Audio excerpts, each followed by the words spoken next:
roller coaster ride for the New York Knicks. Latrell Sprewell's story explosive on and off the court. GM Ernie Grunfeld demoted watching the playoffs from home. Coach Jeff Van Gundy's job on the line all season. Then in the conference finals, the injured Patrick Ewing had to kiss the playoffs goodbye. But against all odds, they play on. Allen Houston's buzzer beater in Game 5 ousted Pat Riley's Miami Heat.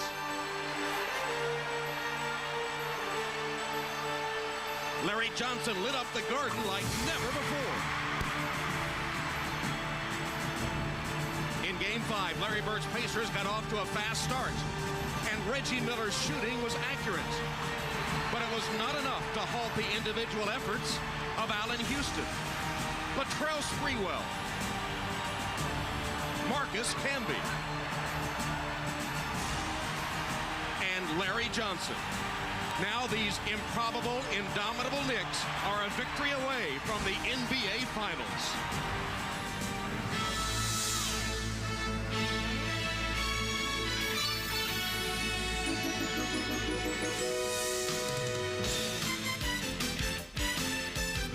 This is the NBA on NBC. The 1999 NBA playoffs. Tonight, Game 6, the Indiana Pacers versus the New York Knicks. Madison Square Garden in Midtown Manhattan. And earlier, the madness outside in a city that has gone crazy over the New York Knicks. In contrast, the players alone with their thoughts. What must be in the mind of Latrell Sprewell, a year ago an outcast, now on the verge of leading a new team to glory. And Marcus Camby, unwanted, a lightning rod of criticism, now the player of the series.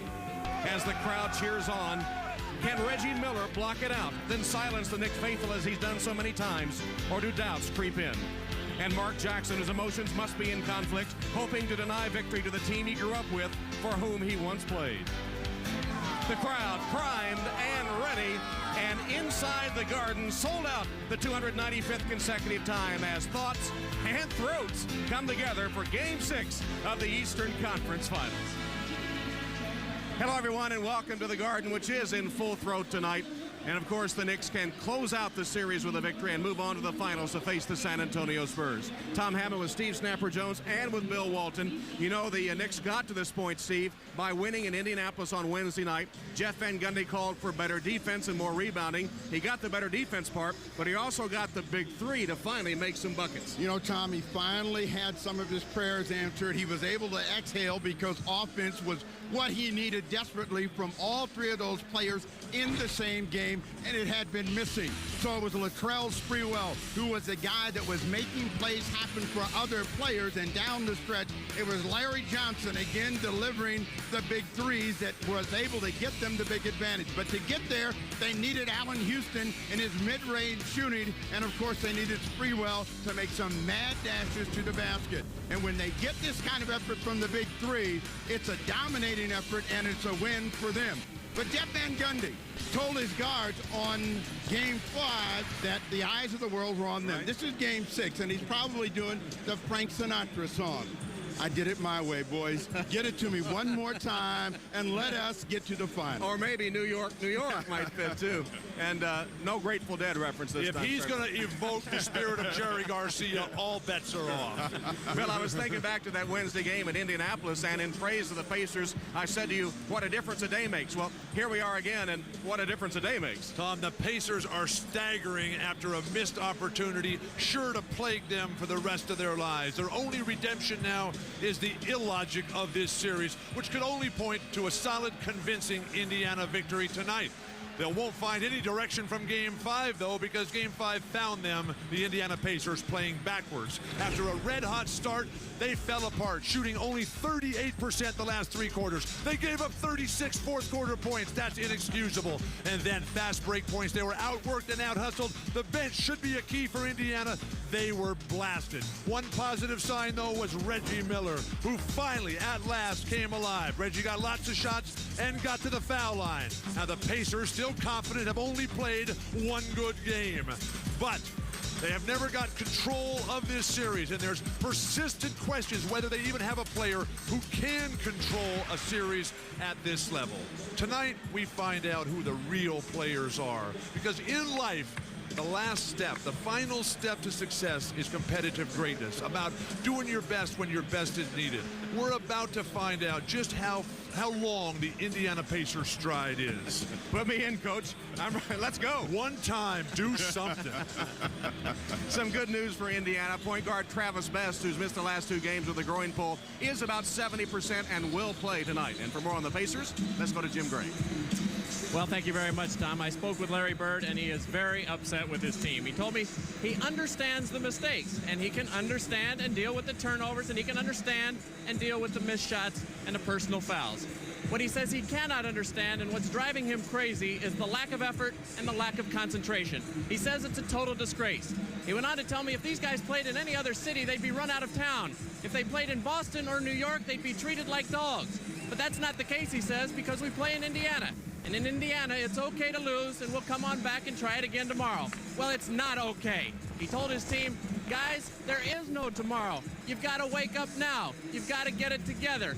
He told me, if I don't get the effort that I expect tonight, these guys do not belong in the basketball business. Tom? All right, Jim, strong words from Larry Bird. Should the Pacers fulfill his expectations, there will be a Game 7 in Indianapolis on Sunday. In a moment, we'll send you to Hannah Storm in our Showtime studio. Pete Vesey has some updated news on NBA coaching changes.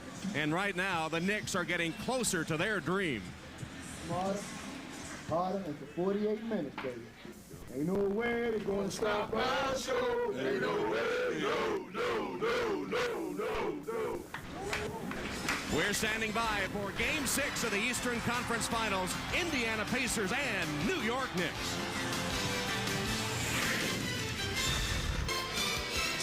That's the hot spot in Manhattan tonight, Madison Square Garden. Tom Hammond, Steve Jones, Bill Walton, Jim Gray ready for Game 6. And the Indiana Pacers facing elimination tonight, unless they can hold off the Knicks. Will go with their familiar starting 5. That means up front, Dale Davis had a great rebounding game in Game 5. Rick Smits, only one good game of the series, and New York native Chris Mullin. Into the backcourt, another New Yorker, Mark Jackson, and the dangerous Reggie Miller off a 30-point performance in Game 5. Larry Bird, the Pacers head coach. And the New York Knicks trying to be the first 8 seed in NBA history to make the finals. This is the lineup we've seen the last 2 games. This will be the 3rd in a row for it. Larry Johnson, Chris Dudley replacing the injured Patrick Ewing, and for the 3rd time in the series, Latrell Sprewell starting. Charlie Ward is the point guard. The shooting guard is Allen Houston. And the embattled coach of the New York Knicks has taken them within 1 game of the finals, Jeff Van Gundy. NBA history shows that 10 of 11 times the Game 5 winner with the series tied at 2 has gone on to take the series. The only exception, 1994, the Indiana Pacers won Game 5 on the road, then lost 6-7 to the Knicks. Tom, for the Indiana Pacers, they got to fight the crowd, the entire state of New York. They've got to control the tempo by denying penetration. That'll give them control of the boards, and then they've got to cut down the rotation. Fewer players, longer minutes. It's only one thing the New York Knicks have to do, play loose and free. Dick Bavetta, Hugh Hollins, and Mike Mathis, the officials for tonight's Game 6. Indiana controlling the opening tap. Here's Rick Smits. Had 25 at the Garden earlier, has done nothing in any of the other games of the series. Ball on the head fake, misses the shot, and Chris Dudley has the rebound.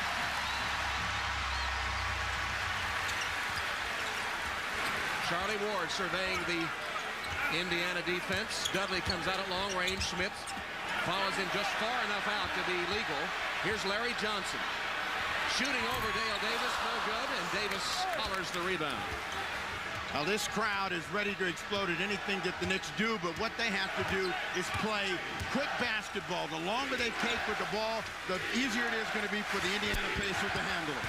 Double team Smith for it right to Ward. Here's the New York break, 3-on-3. Ward, bad pass over the head of Larry Johnson. Are the Knicks a little tight here? Now, Jeff Van Gundy said he wanted them to play loose, be aggressive, play to win rather than to avoid losing. How do they look early? That was a clear mistake right there. Charlie Ward was the most tentative player. They had a 3-on-1, should have converted, and he turned it over. Rick Smith's a little bit tight himself. Illegal defense early. Pacers need to go to the hoop. The game they won here, game 4, they did not take a single three-point shot. You look at Rick Smith's, the first quarter of the last 3 games have just been pathetic. He's got 55 points in the series, 25 of those points in 1 game. Nice pass there, Smiths. Mark Jackson has gotten more rebounds from Smiths as Dale Davis uses his strength to pound that one home, the first basket of the game. And Mark Jackson right in the face of Charlie Ward in backcourt. If they can get Dale Davis off early, that's always their plan. They got to keep with that and keep milking him. Out of Houston, bumped by Dale Davis as he comes off a Larry Johnson screen, and that'll be the first foul of the game. Your Jeff Van Gundy is telling his guys, run it, move the ball, move people a lot quicker. And what the Indiana Pacers are going to try to do is be disruptive. But if you're Dale Davis, you just can't step out there and give him that little pork chop like that. You've got to bump Cutter, Steve. This is the championship right here of the conference. Now, sure, that was a foul leaning in a little bit longer or a little bit too much, but you've got to be able to step out there and deny their cut. Sprewell had trouble catching the ball. Gives it up to Larry Johnson. Again, he's against the bigger Dale Davis. Now, this is what they don't want. They don't want the ball to stop, and it does. Tough effort by Johnson. Fouling Smith. When Larry Johnson holds on to the ball, he just brings everything to a grinding halt in the whole universe. He's got this little spin move down here. That guard has got to realize, Reggie Miller and Mark Jackson, they have to come down and anticipate that spin move. This is a cosmic thing tonight? The whole universe? I was unaware the world revolved around Larry Johnson. But it's going to revolve around the guy who steps up tonight. Rick Smith still in foul trouble. More fouls than rebounds, fewer rebounds than your own point guard. Ouch.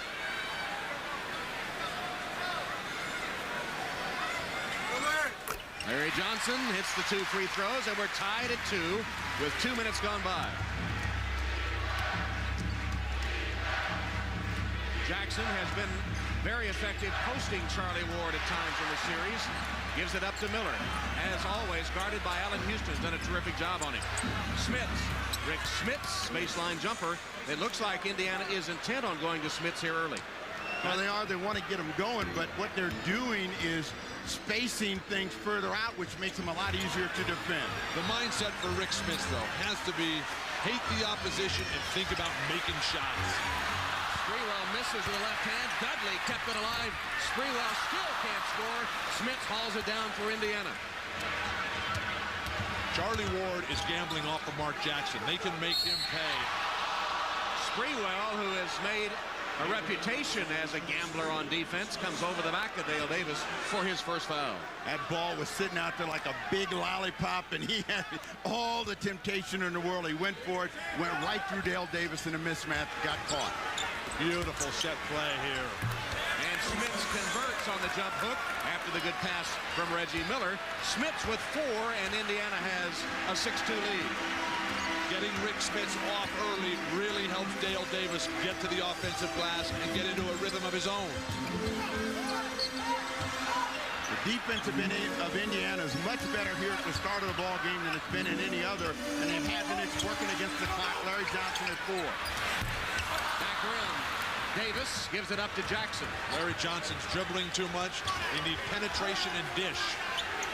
That was the key to their perfect finish in game 5. The Knicks.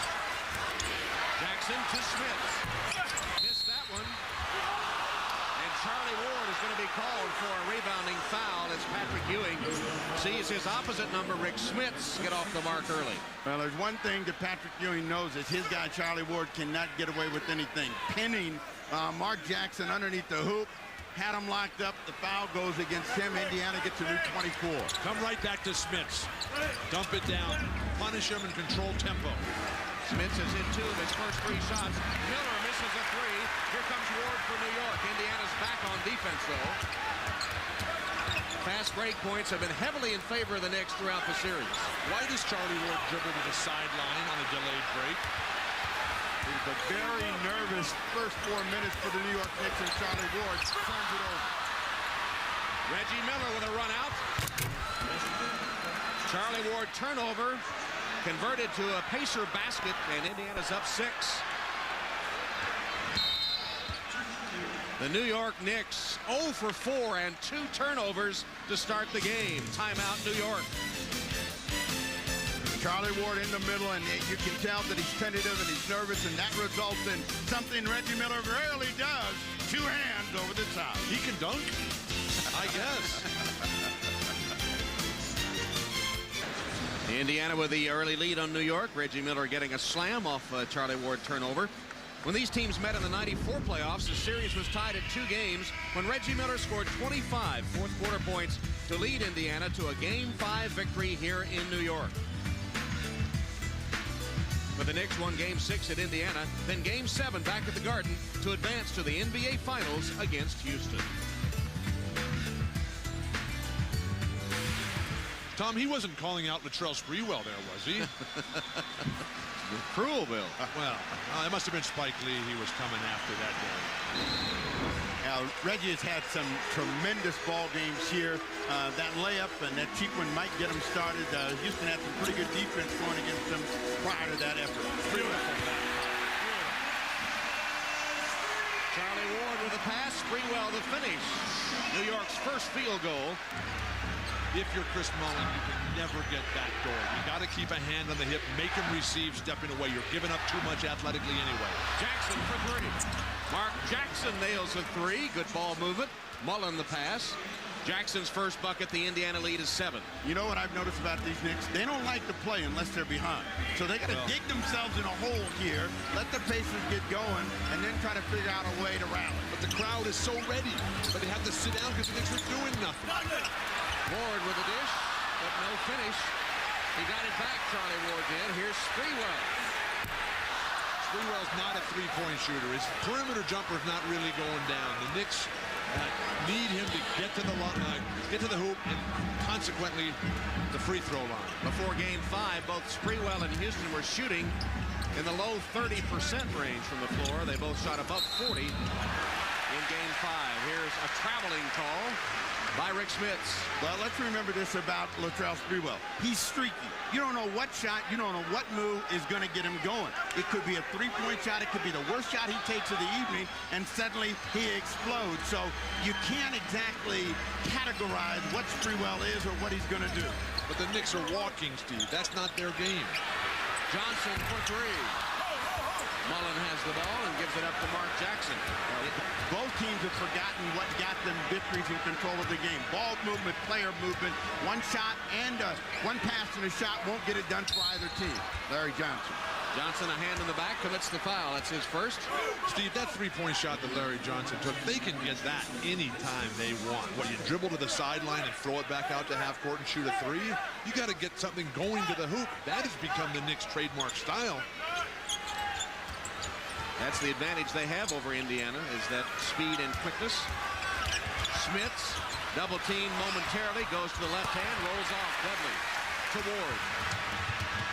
Smits has a better offensive mentality than the two. Tell me his feet are feeling a lot better, too. Ward to Dudley, rejected by Dale Davis. Davis sent it right back in his face. Jackson. Terrific closeout, Allen Houston. Now Dale Davis, low post. Kicks it back outside to Jackson, 8 to shoot. Mullin. Nearly made that impossible shot, but then fouls Chris Dudley. Chris loves to get a little creative here. This is his hometown. Creative, is it? Here is Kurt Thomas making his first appearance in the New York lineup as Chris Dudley goes to the bench. Well, in a game of scoring, you need some people that can score. Thomas can't. Dudley has had a couple of forays, missed them both, so there's the reason for the change. But with Charlie Ward, they're not going to get much out of their breaking situations because he's very tentative. Allen Houston trying to get his first shoot. And he cannot miss the layup. New York is 1 of 10. 10% shooting to open the game. Just like Game 4, Miami, first round here. Van Gundy was so concerned about it. He wanted the team to be relaxed. There's that post-up move by Jackson as Smits misses the outside shot. Van Gundy said he wanted to play loose, be aggressive, leave the game with no regrets, win or lose. Sprewell misses. Tapped by Thomas once. Got the rebound the second time. Houston for three. Rebounded by Dale Davis. They cannot buy one under 10% shooting. What have the Knicks been thinking about for the last 48 hours? Your whole concentration has to be make shots. Camby up off the bench. The crowd comes alive. Here's Sprewell off the break. Lost it out of bounds. An unforced error. They had the break going, and Sprewell fumbled the pass away as the Energizer, Marcus Camby, tries to turn New York around. They were plus 20 when he was in the game in Indianapolis Wednesday night. Down 13 when he was on the bench. Chris Childs is also in as Charlie Ward sits down. Tom, this crowd is so ready for blood. They're cheering guys who are taking their shirts, their jackets off. You mean in the crowd or coming into the game? Both. This is not the Gladiators. I want to remind you this. That's not true, Steve. Miller with a miss. Sprewell to Childs. Thomas wide open and then waited too long, and Smith was able to intimidate him. So he goes outside and misses badly. Well, this is the strangest logic that you've seen. He had a 5-footer and backed up to take a 17-footer. Bert Thomas is a good player, but he's not Larry Bird. New York is completely flat to open this game, reminiscent of game, what was it, 4 against Miami opening round series. Mark Jackson nails a shot, his 5th point. The Knicks have hit one of their first 14 shots. That's 7% shooting. Well, the best thing is they're only down 9, but they've got them right where they want them now, and they'll start going to work. Allen Houston takes it to the rim. Maybe that'll get them started. Instead of settling for the jump shot, taking it to the hoop. You know, they told us 1,000 times through the course of this season and the playoffs, they're a team that needs to play in desperation. And when they're desperate, they play better. Thomas from Sprewell. Camby hits Sprewell. Thomas going to the rim for the finish. 2 straight buckets by the Knicks. And Larry Bird calls for a timeout. But see, that timeout allows this crowd to go wild and get back into it when Bird had him down. Maybe too early on that timeout. Chris Mullin thought that he got fouled, but this one is going to be a lame duck, and it falls right in the hands of the New York Knicks, and then they're out in a streak, and when they're playing with this kind of open floor, they're a dangerous basketball team. Play loose but aggressive. He might have mentioned putting the ball in the basket, perhaps. That usually helps. You know what's important about offense is that you work to get it, and when you're having a poor day, you just don't stand and hop from the outside. The deepest shot is the worst percentage shot, and that's the way that the New York Knicks started this first quarter of play. Long distance and bad results. See, one of the most fun parts of basketball, though, is the visualization and the preparation. And you see the shooting numbers tonight. Everybody just off to a miserable start. The hottest guys are Charlie Ward and Marcus Camby, who haven't scored. They haven't shot either. Well, at least they've had good shot distribution. Antonio Davis in for Rick Smith.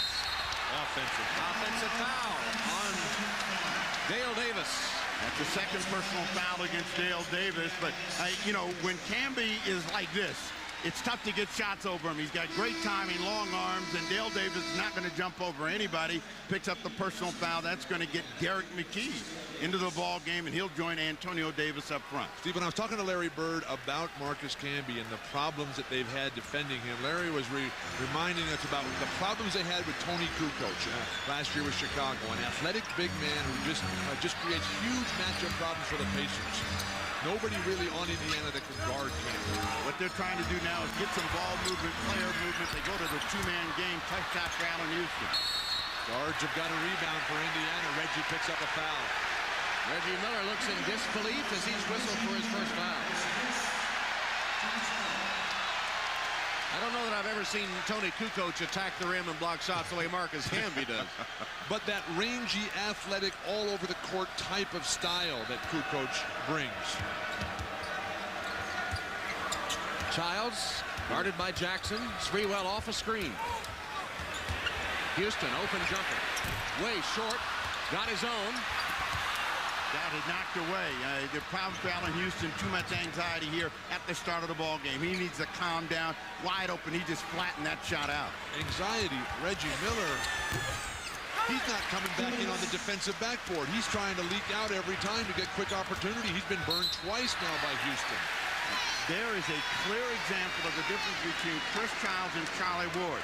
Chris Childs will pass the ball ahead where Charlie Ward continues to dribble. So when he gets this ball out of the backcourt and pops it ahead, he puts a lot of pressure on the defense of the Indiana Pacers. A surprise, Mark Jackson said, "Not me."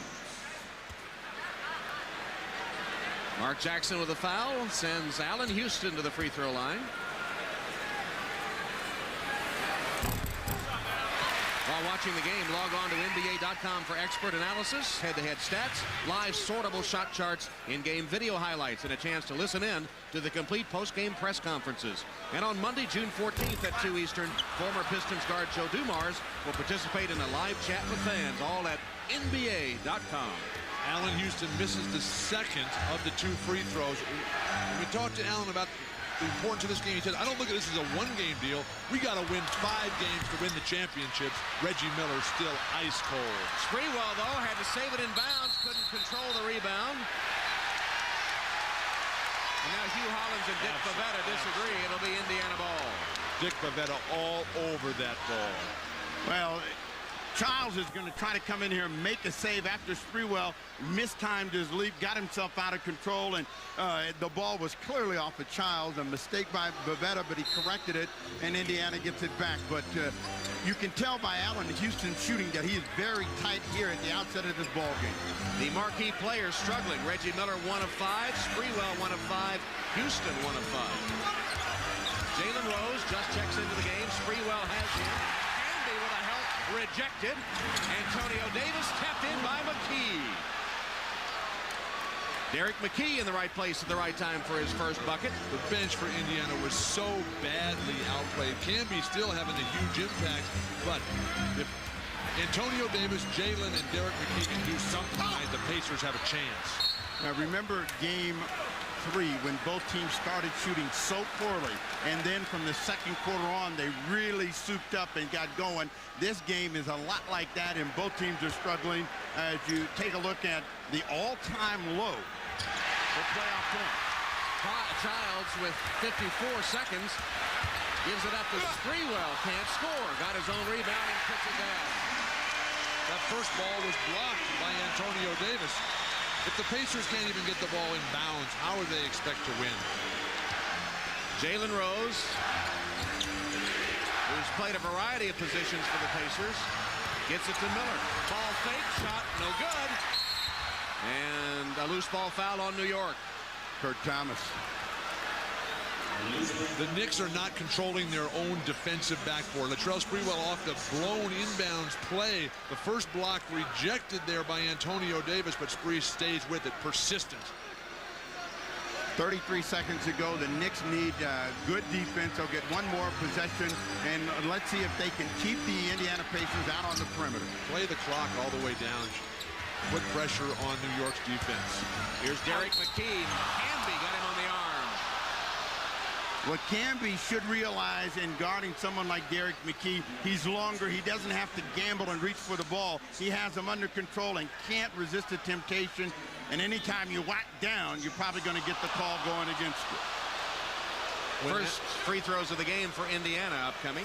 When asking Larry Bird about cutting down his rotation, which a lot of people have suggested to him, he said, "Hey, I'll play guys who earn good minutes."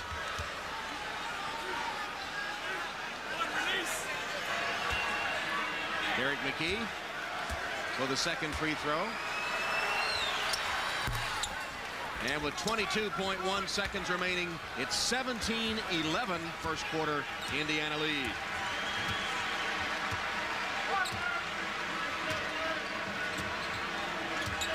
And they put the ball in Houston's hand, and he's got to be attacking the defense of Reggie Miller. Don't hold the ball. Find a way to get in deep. Forces his way in and gets one. And one for Allen Houston. Blocking foul called. It'll give Houston a chance for a three-point play. The Knicks, after a horrendous start, they're down 4 points with a chance to make it 3 with the free throw here on a terrific drive. Denying penetration. Critical aspect to controlling tempo outside the line. That's a tough call to make, a blocking call against Derek McKee, who doesn't agree with the referee one bit. Well, why do they have that line, Bill? I thought if you're outside, the call went to your favor if you were the defender. Well, now you're asking me to explain the referee's mentality. Well, you meet with them before every game. Sprewell from midcourt nearly hit it as the first quarter comes to a close. As poorly as the Knicks played, they end the quarter on a 10-4 run to pull within 3. Jackson and Smits with 9 points. The Knicks starters managing only 12. At the end of the first quarter in Game 6, the Indiana Pacers leading the New York Knicks 17-14 at Madison Square Garden. You're watching the NBA on NBC. Welcome back to Madison Square Garden. I'm Jim Gray. You see the banner in the rafters. It's of Bill Bradley, former New York Knickerbocker, won 2 championships with the Knicks. He's now a presidential candidate. He joins me here at the game.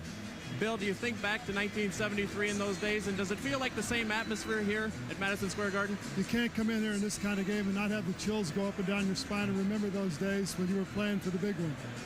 Let me ask you about one of your trusted campaign aides, Phil Jackson. It appears as though, reportedly, he may be headed to the Los Angeles Lakers to coach. Your thoughts on that, and how much will he be missed during the campaign? Well, Phil could do anything he wanted to in his life. I respect him. I want what's best for Phil. I don't have any information. You going to miss him on the campaign? Well, I think he'll be involved one way or another. Phil, congratulations. Good luck to you on your campaign. Thank you. All right, Tom.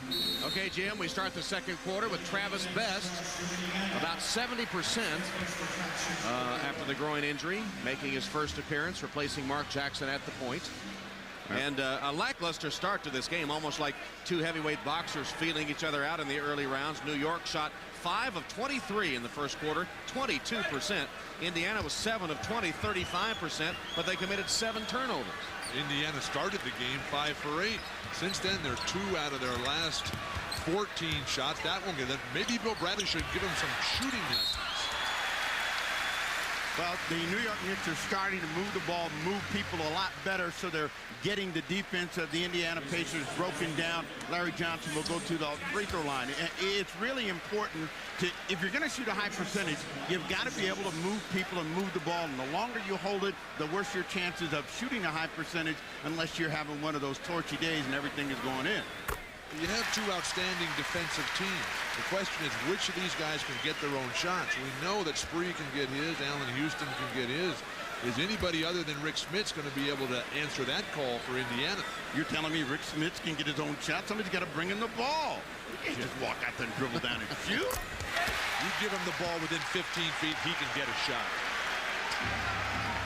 Fast break points, all even at 2 apiece so far. The Knicks need a big advantage in the transition points in order to have a chance to beat the bigger Pacers. Jalen Rose has got a matchup that favors him if he uses his quickness against Larry Johnson. Inside, McKee, Davis couldn't control him. Rose for 3. Jalen Rose can't hit. Rebounded by Thomas. Childs to Houston. Over Miller. Got it. Friendly Garden bounce for Allen Houston. First lead for the New York Knicks after shooting 22% in the opening quarter. They lead by 1. Bird keeps going deeper and deeper into that bench. This is where they fell apart the last game. Well, he's got less patience, and the hook is very quick, so he didn't like the rebounding effort. Someone's going to pay for that. He's got a lot more patience than I've got. Travis Best misses the floater. We knew that. Childs gets a screen from Thomas. And Travis Best, trying to get over the top, is called for the push. Needless foul there by Travis Best. You get them in transition, and they have a chance to get quick scoring opportunities from Allen Houston and Sprewell. He got that one to go. That may get that jumper from the perimeter to ignite for Houston and the Knicks, but they get their first lead with that shot. And as I said before, they don't seem to play well until they're behind. They've got lots of practice at it. Sam Perkins, who'll be 38 years old on Monday, has entered the Indiana lineup. 9 on the clock for Larry Johnson. Too much standing. Camby makes a flash to the rim, but Johnson got it away and hit it. What'd you say? Great shot. Perfect execution, just as Van Gundy drew it up. You know, Marcus Camby hasn't scored and has just 1 rebound, but does he ever bring energy? New York is now 16-6 since Camby entered the game. I don't think it's just coincidence. Absolutely not. And Larry Johnson draws a great offensive foul here on Derek McKee. What Larry Johnson was doing, knowing he could get a shot, was holding, but he got the finish. That was the best part of that play. And when you're making shots, everything looks good. And for Larry Johnson and the New York Knicks, they're back and the Garden is alive. And Derek McKee just picks up his 3rd foul. The clock is ticking on this Garden crowd. New York on a 9-0 run. Perfect day in the boroughs of New York City today, and everywhere you went, everyone talked about the New York Knicks and Marcus Camby, who's been the player of the series. The wonderful thing about Marcus Camby is he is still feeling his way, and suddenly he has found a way to be a dominant factor here in the conference finals. And in the last 3 ball games, it's double-doubles, high numbers in both categories, 18, 21 points, 13, 14 rebounds.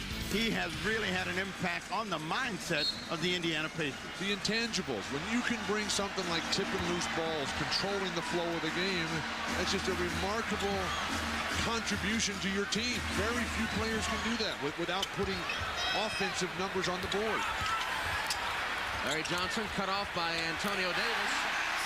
Promptly hits the fall away. Now, after a brutal shooting first quarter, the Knicks are starting to get everything done. And the crowd is surging right now, Tom. This is Larry Bird's worst nightmare. Going with the subs here. Terrible pass, Antonio. Not earning those minutes the way Larry wants him to. Travis Best with a kick. New York will get it with a fresh 24. This is the kind of game that Larry Bird loved, but this is not the kind of game that the Pacers are handling very well. And all the energy that they're expending is very negative and anxiety-ridden. You're rolling your arm. That's traveling. He changed his pivot foot 3 times on the entire move. If they're going to allow that, nobody. Bill Russell couldn't stop that. Well, they got a traveling call right there. But you just said to me, how are you going to explain the officials? And then you make your own call. Travis Best gets hit in the head. To me, it's a big gamble that Larry Bird's even going with Travis Best. There was no practice yesterday. Larry Bird is going with Travis Best's word that he's okay. He hasn't done anything in practice to show that he's got game right now, coming back from that tough groin injury. Well, they're looking for anything at the moment, though. Indiana, 9 turnovers and just 7 field goals. Illegal defense called against the Knicks. And that's the second one, so a technical foul. Everybody's trying to get up there to shoot this free throw. Chris Mullin from the New York City area definitely wants to put on a show for his friends and family. Is this perhaps the last game for Travis Best and the Indiana Pacers this season? It's now or never. Whether he's 10% or 100%, he's got to try to give them something. Yeah, but Steve, the Pacers have fallen behind when they've gone to this second unit. And a terrible pass by Sam. And now they've lost all momentum. The crowd is about to surge and storm the court here. Now they're going to bring the starters back in. They're going to storm the court now? Yeah. 9 turnovers, 2 field goals by Indiana the last 10 minutes. They're trying to use that pick and roll action which got them so many shots in the fourth quarter, and it gets one for Kurt Thomas right there. Maybe the Pacers could take a lesson in patience from the Knicks, because the Knicks began the first quarter with abysmal shooting and now have worked their way out of it. How about Kurt Thomas, though? What a turnaround for him. 4 points and 6 rebounds off the bench.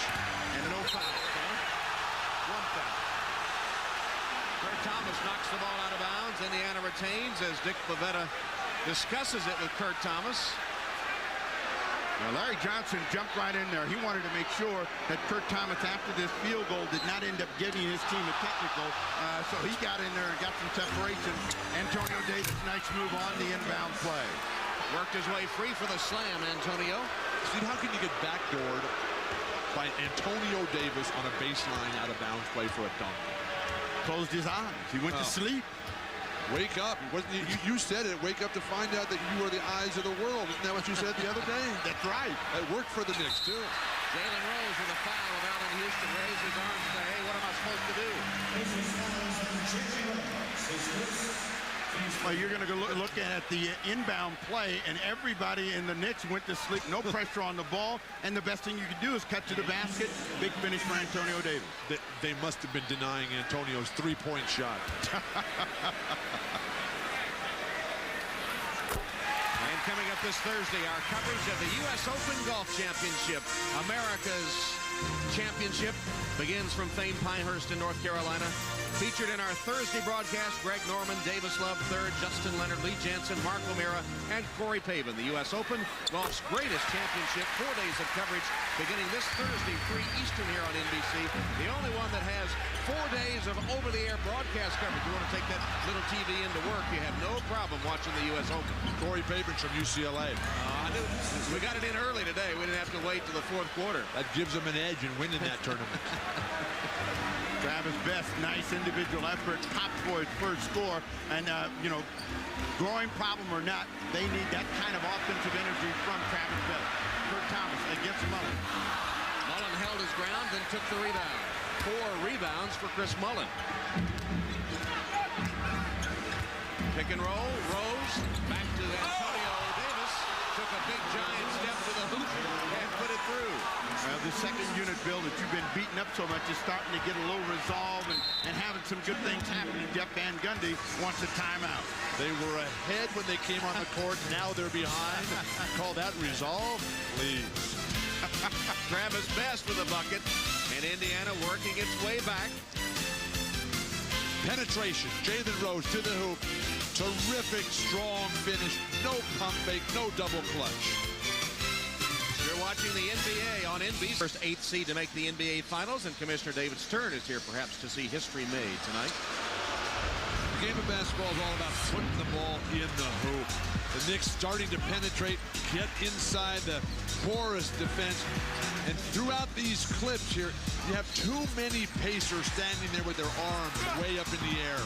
When a shooter sees that, he knows that the defense has given up. When the defense is poised and has their arms at their shoulders ready to pounce on that ball, they've got a chance. But Allen Houston really heating up. First 9 minutes, 0 points. Last 8, 10. So he's got his game going. Well, what the Knicks are going to try to do is ride this pick and roll, do some good offense, and they find Canby right at the rim. Larry Johnson made the pass. Canby the slam. Rich Smith re-enters the Indiana lineup, and Reggie Miller is back as well. You know, Tom, on your plus-minus, we ought to probably track Chris Childs out on the floor as well, because since he's come in, the New York Knicks offense has been a lot more fluid. I hate to agree with you, Steve. And then don't. but I do. Here's Childs. That was, I don't think you want to brag about that one. Then Canby. Now that's Marcus Camby starting to earn the respect of the officials. He gets the call. It's a blocking foul against Indiana. Well, Picking up the loose balls. They've all been right there for Marcus Camby. Again, outside the line. Great shot of it. Judgment called in favor of the Knicks. well, one thing Canby had on his mind, remember that throwdown he had against Mutombo? Hit a quick flashback. He did a little bit too far away that time, but he was looking for some real heat that time. Canby misses the free throw. And don't forget, if the Pacers force a Game 7, we'll be there. Showtime starts Sunday at 7 o'clock Eastern Time. Then shortly after 7:30 Eastern, the conclusion of the Knicks-Pacers series, which has been a tremendous matchup in the Eastern Conference Finals. It'll be from Market Square Arena, NBA Showtime, followed by Game 7. If the Pacers win tonight, it'll all be starting at 7 Eastern Time here on NBC. Misses 2 free throws, comes back and gets scored on in the lane. Marcus Camby. And Best comes up limping after he took it right to the bigger Canby, the shot blocker, and scored. And Larry Johnson is also down for the Knicks. Oh, shit! Mike Saunders in the white shirt, the great legendary trainer for the New York Knicks. You hate to see this happen to anybody. particularly such a vital cog in the Knicks offense.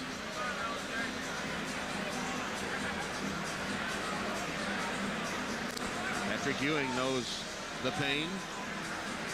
We get a look, and we'll watch for Larry Johnson.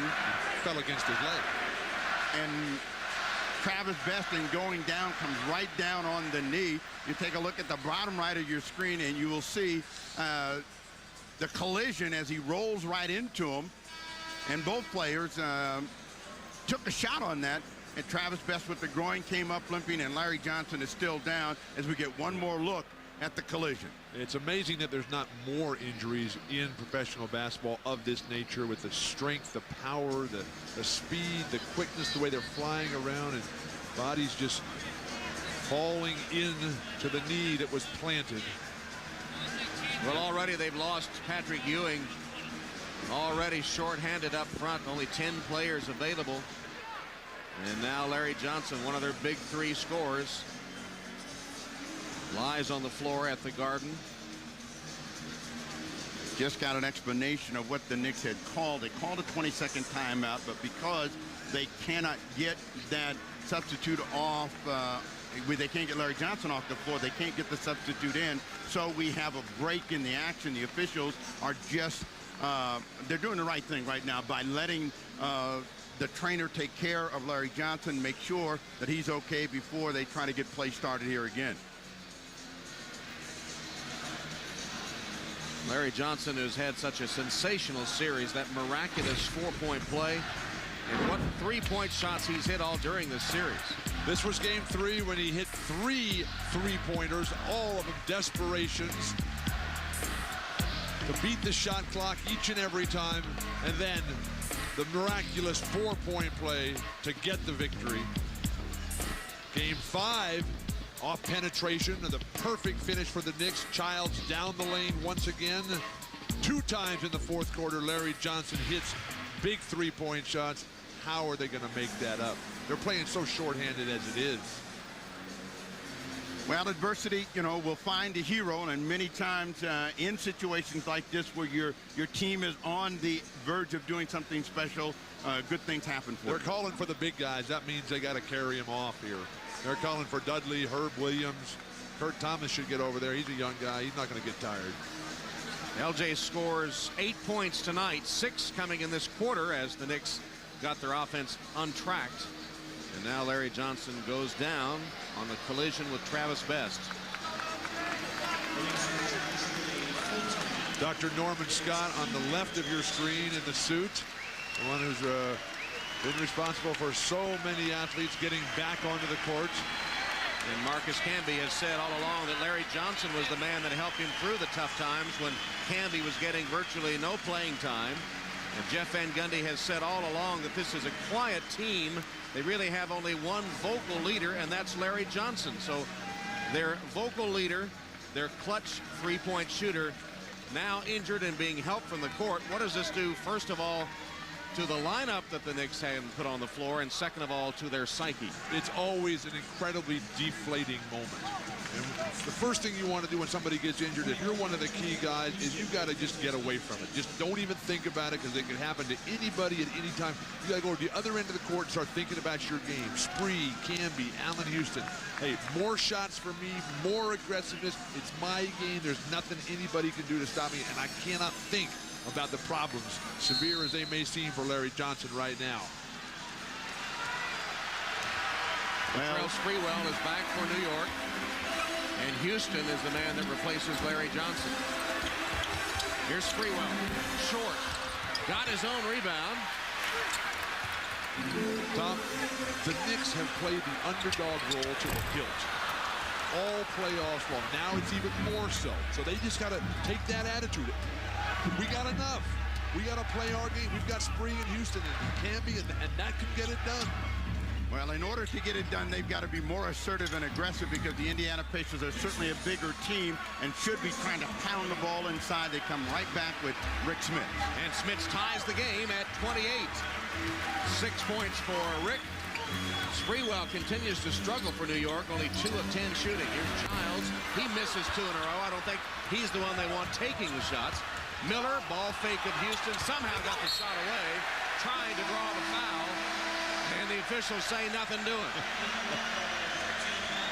You see him carrying Larry Johnson off, and he's not putting any weight on that right leg at all, so that's not a very good sign for the New York Knicks. The agony in the face. That is the saddest feeling, the sense of loneliness, the sense of isolation that Ewing is already going through now in the psyche of Larry Johnson. 2 consecutive skip passes across the defense. Childs penetrates, and Camby is fouled before the basket. Marcus Camby is a player that plays extremely well without the basketball, and that's how he's going to get most of his points, and that's the problem for Larry Bird. If you take a look at a shorthanded New York Knicks bench, and Jeff Van Gundy knows that now this is the time. We don't have anything else to be concerned about. If we don't win this game, we're in trouble come Sunday. Dale Davis replaces Antonio Davis, who just picked up his 2nd foul. And for New York, you might say this is a game 7. They would be shorthanded, having to go to Indianapolis to play on Sunday. So their best chance of advancing would be right here, right now. And they have a 2-point lead. Reggie Miller of Indiana's gone in another one of those lapses. Scoreless the last 14 minutes. He's hit only 1 of 7 tonight. Good defense on him there by Allen Houston and help from Chris Childs. As long as New York does not get stuck getting big man on, big man on little men, they have an excellent chance to use their speed and quickness as they attack the rim with Marcus Camby. Who else? Camby and 1. That was a difficult shot.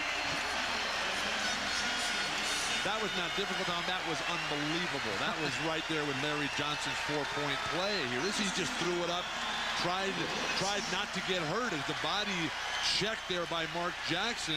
Jackson, all he can do is foul. But the transition game, ignited by the slow and poor post-entry pass by Dale Davis, and the crowd is back in. Now Sprewell has got his spring back, and Camby has certainly provided that huge lift that we've come to expect from him. 7 points the last 2.5 minutes for Marcus Camby. Smith fouled by Childs. The basket will count. That's going to be the concern right there for Jeff Van Gundy. They can't allow him to get that deep post position. This ball is too deep, and Childs realizes it, but he doesn't grab it. So he lets him get that arm in the air, and now you got a chance for a 3-point play. Van Gundy can't believe it, but that last time was a perfect example of the benefits of a great, crisp, hard snap post-entry pass. Jalen Rose, unlike Dale Davis the previous time, put it right on the money and gave Smith some rhythm. What's a forward going to do passing the ball? You need a guard. You need somebody like Jalen Rose anyway. Talk about Larry Bird. Talk about Bob Gross and Jamal Wilkes. Well, maybe we won't talk about Jamal passing. So. Sprewell attacks Mark Jackson and lays it in. Nice spin move by Sprewell, who has a half dozen points. New York by 4. Pacers have not adjusted whatsoever to Sprewell finishing every time with his left hand in the paint. Outside shot by Jalen Rose. Rose connects for his first bucket of the game, cuts the lead back to 2. Rose quiet in game 5 after having a tremendous game where he had 19 points in game 4. They need that kind of activity from him. Childs and Sprewell 2-man game. Sprewell for 3. Continues to shoot poorly, 3 of 12. Spree doesn't have 3-point range. His shot basically goes out to about 18 feet, and then his ability to get to the free throw line, that's the real strength of his game. Reggie Miller has also struggled with his shot. Backs up for a 3. Short. Smith's kept it alive until Camby put 2 strong hands around it. Reggie's 1 of 8. Childs hits Camby. Missed that one. Jackson has it for Indiana. Thomas was frozen watching. You got to keep moving. You're playing with somebody who's hot. Never stop. Miller.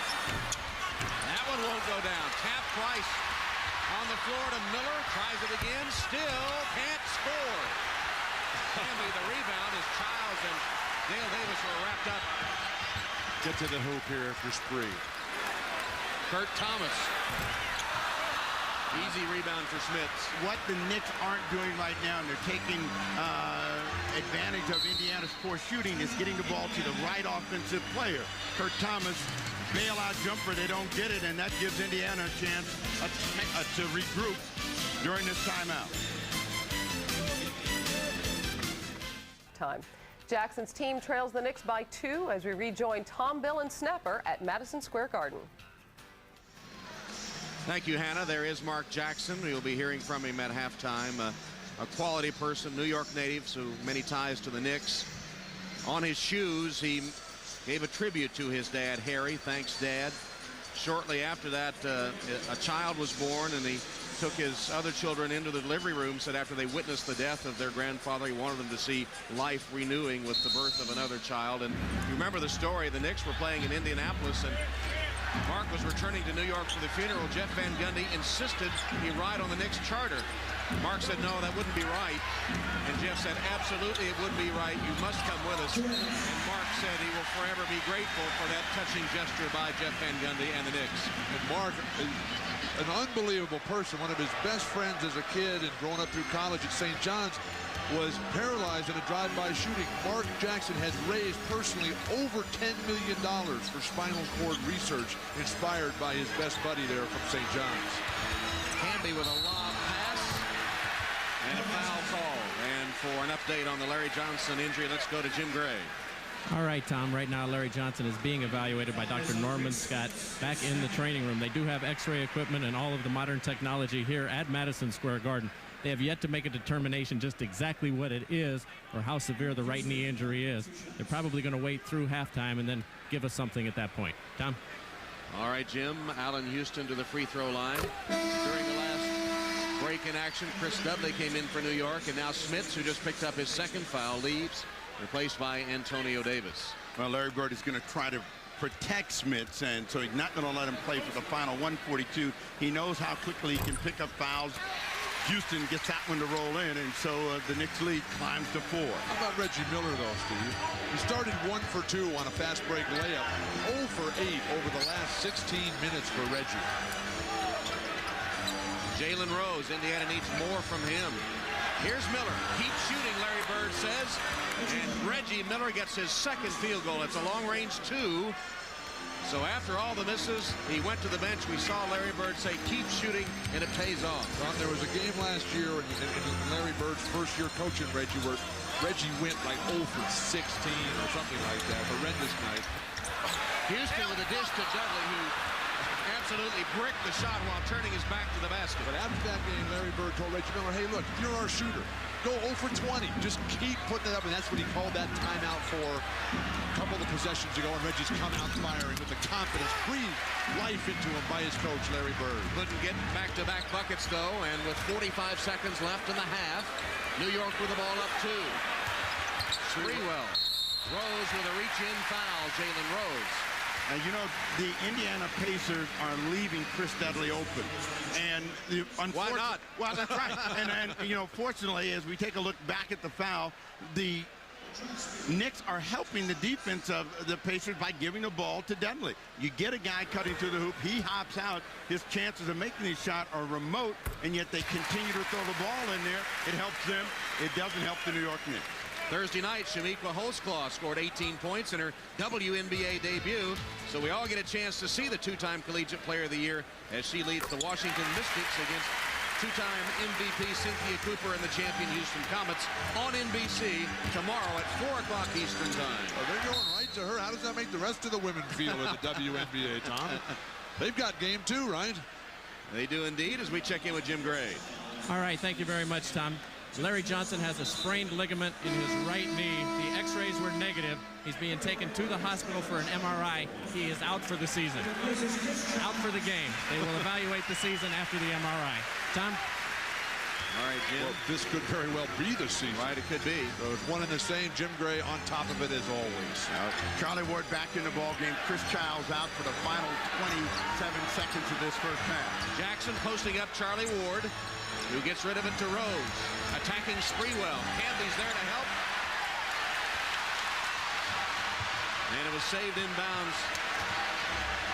The Knicks get the ball to Allen Houston to work for the final shot as they did, and the crowd comes to their feet. Houston got it. That is exactly what New York needed. Get the crowd going wild into halftime with the 6-point lead. Go! No! It rimmed out. From midcourt, Mark Jackson had it, and it just rimmed out as the buzzer sounds. Allen Houston just taking over. Spree had been getting it done on his own way. Now Allen Houston says, we got a two-man attack here. It's okay that Larry Johnson's gone. We've got enough to win this game. This is the one we have to win. And you see Mark Jackson with that Hail Mary that touches all four corners of the rim, but doesn't stay. And since the LJ injury, the New York Knicks regroup. They've outscored Indiana 13-9 in that time. Now stay tuned for the Prudential halftime report coming up after these messages. The NBA on NBC. Game 6 at Madison Square Garden with the Knicks leading the Pacers 41-35. Reggie Miller has just 4 points on 2 for 12 shooting. Allen Houston of the Knicks leads all scorers with 14 points, but the Knicks played the final 5 minutes and 40 seconds of the half without Larry Johnson, a right knee injury. He has been taken to the hospital for an MRI. Hi, everybody. Hannah Storm back with Isaiah Thomas and Peter Vesey, and we'll hear from them in a few moments. But first, Indiana point guard Mark Jackson, who lost his father, Harry, in late March after Harry's 7-month battle with cancer. Jackson tells Peter about his dad, Mark's best friend and lifelong inspiration. I went to high school in Brooklyn. I played basketball in Queens and all around New York City. I played with guys that when you looked outside and at the gate, there was only one father there.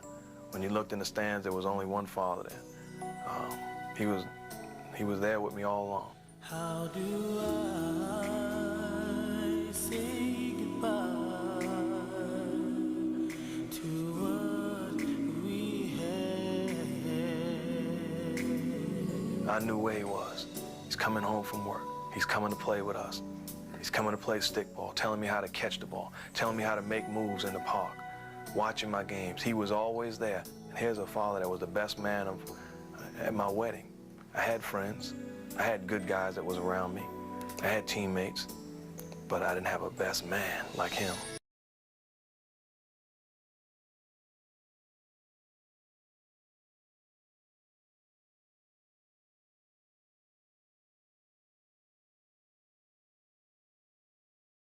The last 7 months of his life, he realized the joy and how precious it was and how easy it was to say, I love you.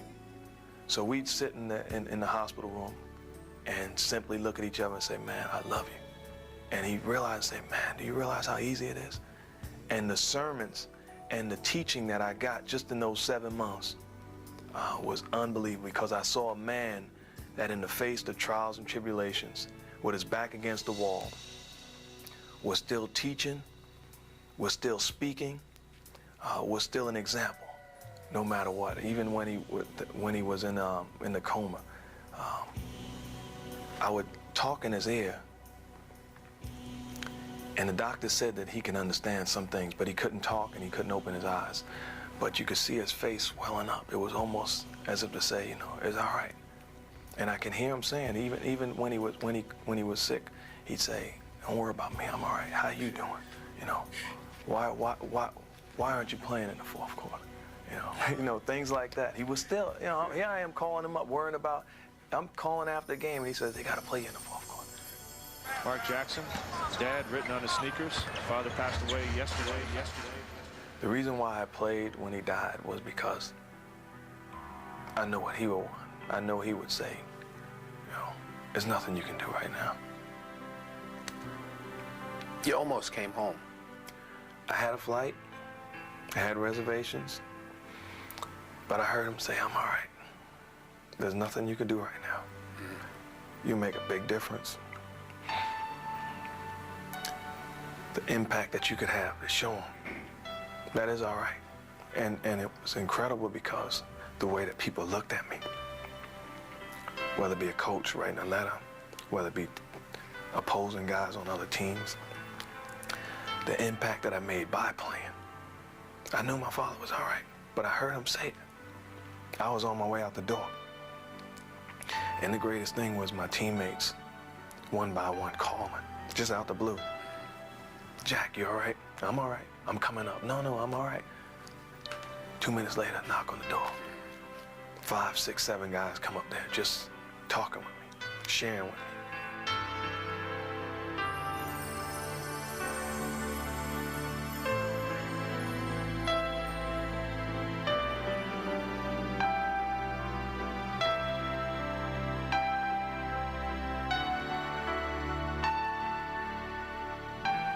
I'm thanking them for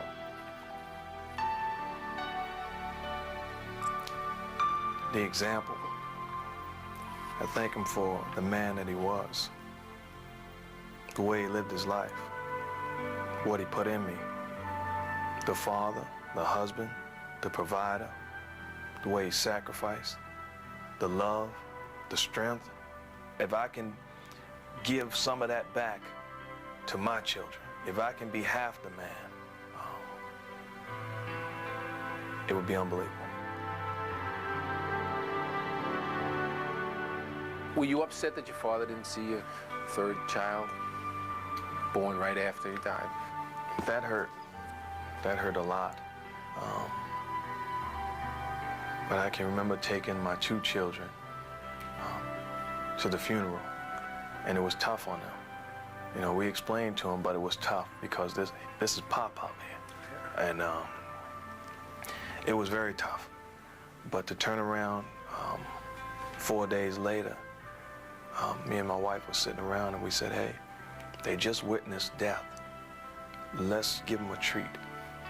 And we decided that we was going to allow them to be in the hospital room when we gave birth, when my wife gave birth. And we let them stay in there.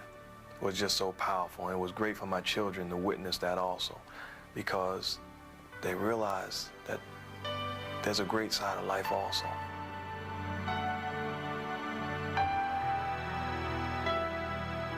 The thing I learned too is that so many men and so many kids think it's something wrong with crying.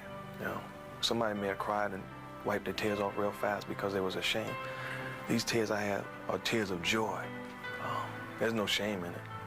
I'm all man, and there's no shame in crying and saying I love them to death.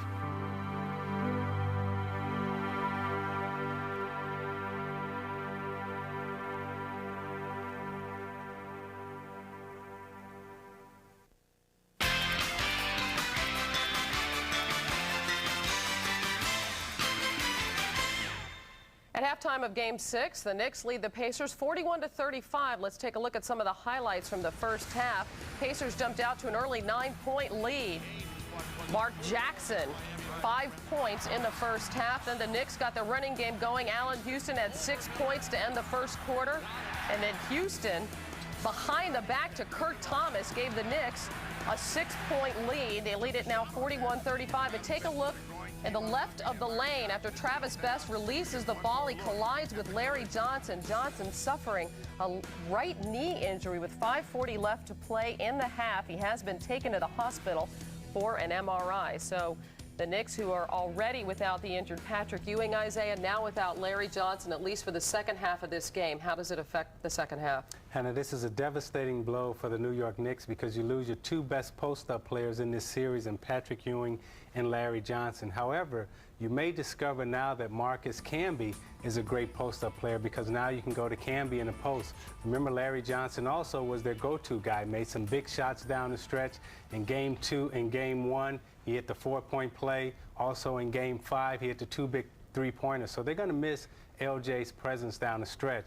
But watch out for Marcus Camby because you may discover that he's great inside the post. Where's Charles Oakley when the Pacers need him the most? I said the Pacers. That's right. What else do you see in the first half? Well, I think from the beginning of this series, the game plan of the Pacers was to establish Rick Smits in the middle. Without Patrick Ewing around, the idea is to go down low to him. It hasn't worked for most of the games. In Game 3, he got 25. But in this game, they started to go to him. Nobody can stop him, Hannah. That little jump hook that he's got, you've got guys that are 5 and 6 inches smaller than him guarding him. And I think they've got to play him 24 minutes as long as he's not in foul trouble in the second half. He's only got 2 now. Keep him involved and make the Knicks guard him, get those guys into foul trouble. Pacers also have to take care of the basketball. 11 turnovers in that first half. Meanwhile, this bit of NBA news today, as expected, Orlando Magic point guard Penny Hardaway exercised an option in his contract that will make him a free agent on July 1st. Meanwhile, the Knicks are 24 minutes away from an improbable trip to the NBA Finals, but they may have to do it without Larry Johnson. They lead the Pacers by 6. We'll send you back to the Garden for the second half after these messages from your local station. This has been the Prudential Halftime Report, brought to you by Prudential. Prudential, a leader in insurance, investments, real estate, and financial services. See why Prudential is today's rock-solid choice for your financial needs. Despite shooting only 33% in the first half, the New York Knicks trying to close out the series, lead the Indiana Pacers at halftime, 41-35. But the big moment in this first half, inside the spotlighted circle, Larry Johnson. Travis Best falls against his right knee. There you see it again. The preliminary report is a sprained ligament in that right knee. He was helped from the court, helped back to the locker room, wheeled in the wheelchair to the ambulance, being taken for a precautionary MRI. But Larry Johnson obviously out for the rest of the game and perhaps for the rest of the playoffs. They await further word on that. But no question that's taken some of the crowd away. I don't know how many people stopped by here at halftime wanting to know about LJ, and it leaves them with only, what, 9 players available. But, Tom, the Knicks have to absolutely forget about it. There's nothing LJ can do anymore. If you're in that situation, you got to figure, hey, it's my game. I don't care about the rest of the guys. Whoever we have out there, just keep playing, keep running, find that hot hand, and milk them. So you suddenly turn to the Knicks, huh? Just doing that Jerry Garcia thing again, huh? No place to go, just hang around, right? If you start evoking Jerry Garcia, Steve, that worked for you in Game 5. It seems to be working again. Because pretty soon he's going to be switching teams every quarter. Well, you know, what the Pacers have to do very quickly, though, is forget that Larry Johnson is not there and play their game. In fact, New York outscored Indiana 13-9 after LJ left the game with that injury. We're getting ready for the third quarter. New York bidding to close the series. Indiana trying to stay alive for a Game 7. 41-35 at half. Welcome back to New York in Madison Square Garden, where just a few moments ago, Jim Gray talked with Jeff Van Gundy. All right, thank you, Tom. Larry Johnson has been taken to the hospital for a cautionary MRI. The team doctors now say that they are slightly optimistic that he might be able to play once again this season. Jeff, the mood in the locker room, and do you now feel like this is Game 7 with the loss of Larry? Well, we just have to play well. We have more than enough to win with. We just got to hang in there, hang around, and play well. No one's moping? Shouldn't be. You know, Larry sets a great example, and he'd want us to continue to play very hard and go for the win. Jeff, good luck in the second half. Thanks. All right, Tom, back out to you. Okay, Jim, and once again, the Knicks did outscore the Pacers 13-9 after LJ left. Marcus Camby once again energizing New York. Second half begins. Charlie Ward with Kurt Thomas, Allen Houston, Chris Dudley, and Latrell Sprewell. Houston bounces it off Rick Smith's foot out of bounds. New York's ball with 14 to shoot. Indiana has Mark Jackson, Dale Davis, Chris Mullin, Reggie Miller, and Rick Smith's their original starting 5. If you're an offensive player, as Houston and Sprewell are, this is when you find out how much courage they're going to have. Kurt Thomas is in the game. He's got to give him some offense. He turns it over on a traveling violation. Kurt Thomas, the man who starts in place of the injured Larry Johnson. How long is Van Gundy going to go with Charlie Ward in the lineup and Chris Childs and Marcus Camby on the bench? Well, again, those two guys give him energy, and so they've got to go with that and get a little bit of something from Charlie Ward and then hope that this big boost comes from Childs and Camby to get the win. Speaking of a boost, the only player doing anything for Indiana is Rick Smits, surprisingly. The turnovers continue to plague them. That's 13 Indiana turnovers. Thomas, the entry pass to Sprewell. Gets right around Mullin. Smits to help. And step out of bounds. Sprewell steps out of bounds, so turnovers galore here to open the third quarter. One positive sign for New York, they've battled foul trouble, of course, all series. Nobody in foul trouble for them because they do have the 9 players available. 2 fouls on Childs, 5 others with 1 each.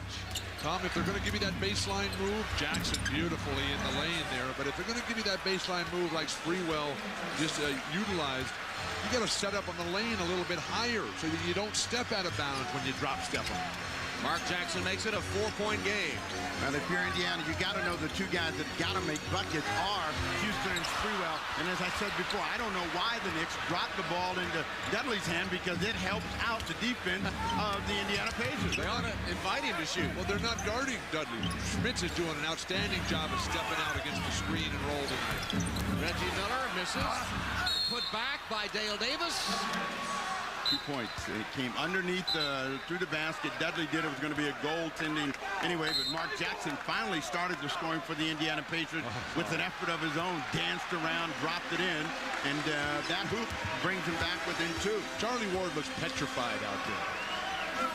New York starts the quarter with 2 straight turnovers. 3 if you count Dudley's bad-looking shot. Chris Dudley has struggled. He's got to find some way to get a decent offensive rhythm. But they left Jackson alone, and he made him pay. Mark Jackson ties the game at 41. New York takes a 20-second timeout. That's the most animated I've seen Larry Bird in a long time, up cheering the guys on, bringing them in, barking at them. But it's been Mark Jackson in a 2-man game that's opened up the middle. You see Dudley does not close. Matter of fact, he's so concerned about Smith, he chases off of him, leaves Mark Jackson wide open. Back-to-back buckets for Jackson in a tie ball game for the Indiana Pacers. But the decision has been made that they're more concerned about Smith than Mark Jackson is. Larry Bird ecstatic that the Pacers have come out sharp to start the third. And Mark Jackson, the subject of that Showtime halftime piece, leading Indiana to a 6-0 run to open the third, and the game tied at 41. It has been a series of runs in the previous 5 games, and it's now up to the Knicks to get a little offensive energy going. And again, the 2 guys that are going to give it to them are Sprewell and Houston, and they've got to look to be aggressive at the offensive end. Here's Houston with a screen from Thomas and a traveling call on Allen Houston. Turnovers plaguing the New York Knicks. 2 times, Tom, right in front of the Pacer bench. The Knicks call for traveling. Kurt Thomas, then Allen Houston. 2 guys with pretty good footwork. Mark Jackson got the roll, but Smits was on the rim, and they say, yes, count the basket. Hugh Hollins is saying score it, but it was Smits who grabbed the rim. This is the wrong call yes, here by Hollins. Smits pulls up there, and it's Smits that pulls the rim down. That's an absolute mistake by the referees, Hugh Hollins. That should have been an offensive basket interference, but no, the basket is credited, and Indiana has the lead, 43-41. The concern for Jeff Van Gundy is that his team is losing that confidence in that edge. He's trying to encourage him to play on. Charlie Ward misses the 3. Dudley and Smith scrapping for the rebound on the floor. Picked up by Mark Jackson. This is just like the start of the game, where the Pacers came out perfect. Bird went to the bench, and it was a disaster. Reggie Miller for 3. Got it! Reggie Miller hits the 3-pointer, and Indiana once again begins by blitzing New York. Remember, New York began the game by hitting only 1 of its first 14 shots. Terrific defense, Indiana. Igniting fast break opportunities, digging it out here on the run. Creates wide open shot. That's money. 11-0 Indiana run.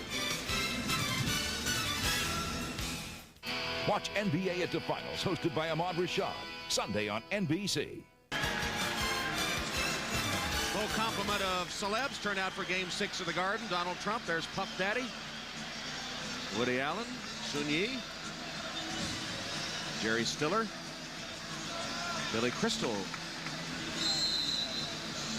Matt Modine is here as usual. Matt Dillon.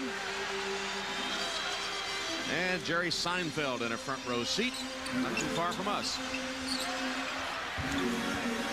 Well, it finally happened. Camby and Childs got back in the ball game. He realized he wasn't getting any offense and immediately had to get these guys in that made something happen. You know, the passes that went to Dudley, no finish. You get to Camby, you get some sort of chance to score the basketball. He gets fouled on that play. And what changes, you look at the plus-minus there. Again, very positive for Marcus Camby. Camby moves with the ball. Dudley tends to come to a dead stop, and the defense can react. Our first WNBA game of the season is coming up tomorrow, 4 o'clock Eastern time.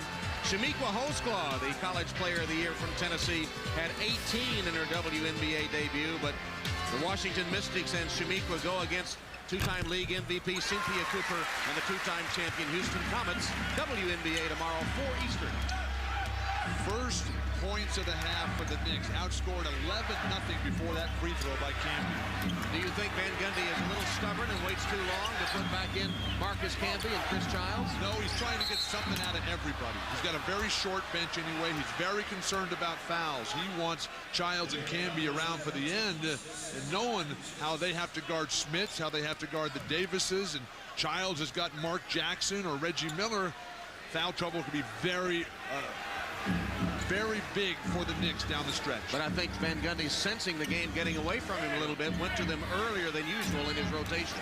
But he had no choice. You know, he's got to have scoring out there now to match with the Indiana Pacers to throw it at him. They're going to get an offensive foul this time against a rooting Mark Jackson, just bumping, and he looks around questioning the call of Mike Matthews. You see him come in, and he's just rooting in with his rear end right here. This time, Childs was able to stand his ground, and he says, thank you. When are they going to call that on Shaq? Well, not this year. He's not playing. He got a bigger rear end, too. Thomas misses the shot. Indiana rebounds. That was the 3rd foul on Mark Jackson. As a defender, you love it when a Mike Mathis steps out there and makes that call. One of the things that Childs does better than Charlie Wood is pressure Mark Jackson, make him pick the ball up. That's going to force Indiana and Miller to work against the clock. They trap him in the corner. Terrific escape pass by Reggie. And Smits hits the shot from the top of the key. Rick Smits now with 11 points. Rick Smits in his career has not been a great road playoff performer, as the Chicago Bulls. His best performances have been right here in this building. They need offense right now, and Allen Houston is going to start finding his way in this ball game. That's his first shot attempt here in the 3rd quarter of play. He's the game's high scorer with 16. Steve, the crowd is so hungry. They desperately want to get up on top here. The Knicks have got to give him a chance. Offensive foul. Smits away from the ball on a step-out screen. The one thing about Smits is there's no thought about what's happening away from the ball. He just keeps moving. There's no way he cannot get called. There's no subtlety in his game. Stand still as a screener. Larry is not happy with any of the screens set by the Pacers. Stand still and let the offensive receiver use that screen. Here's an offensive foul on a screen by Thomas, who steps on Reggie Miller and is going to be teed up, I believe.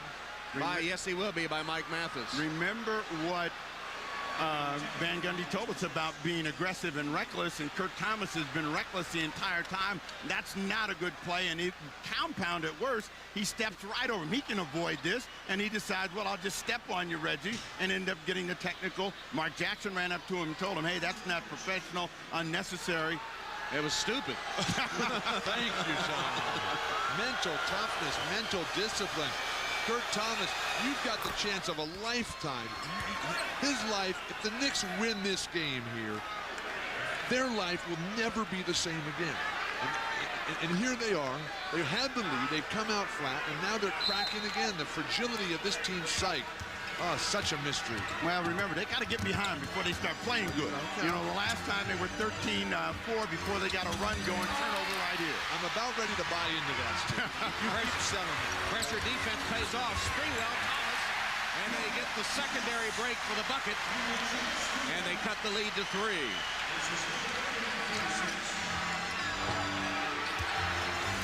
Smits back to Dale Davis for the jam. Nice ball movement. Davis gave it to Smits and kept going to the rim. And Dale Davis has 6 points. Now the Knicks, excuse me, but the Knicks know with their small lineup, the only chance to win is pressure on the ball movement.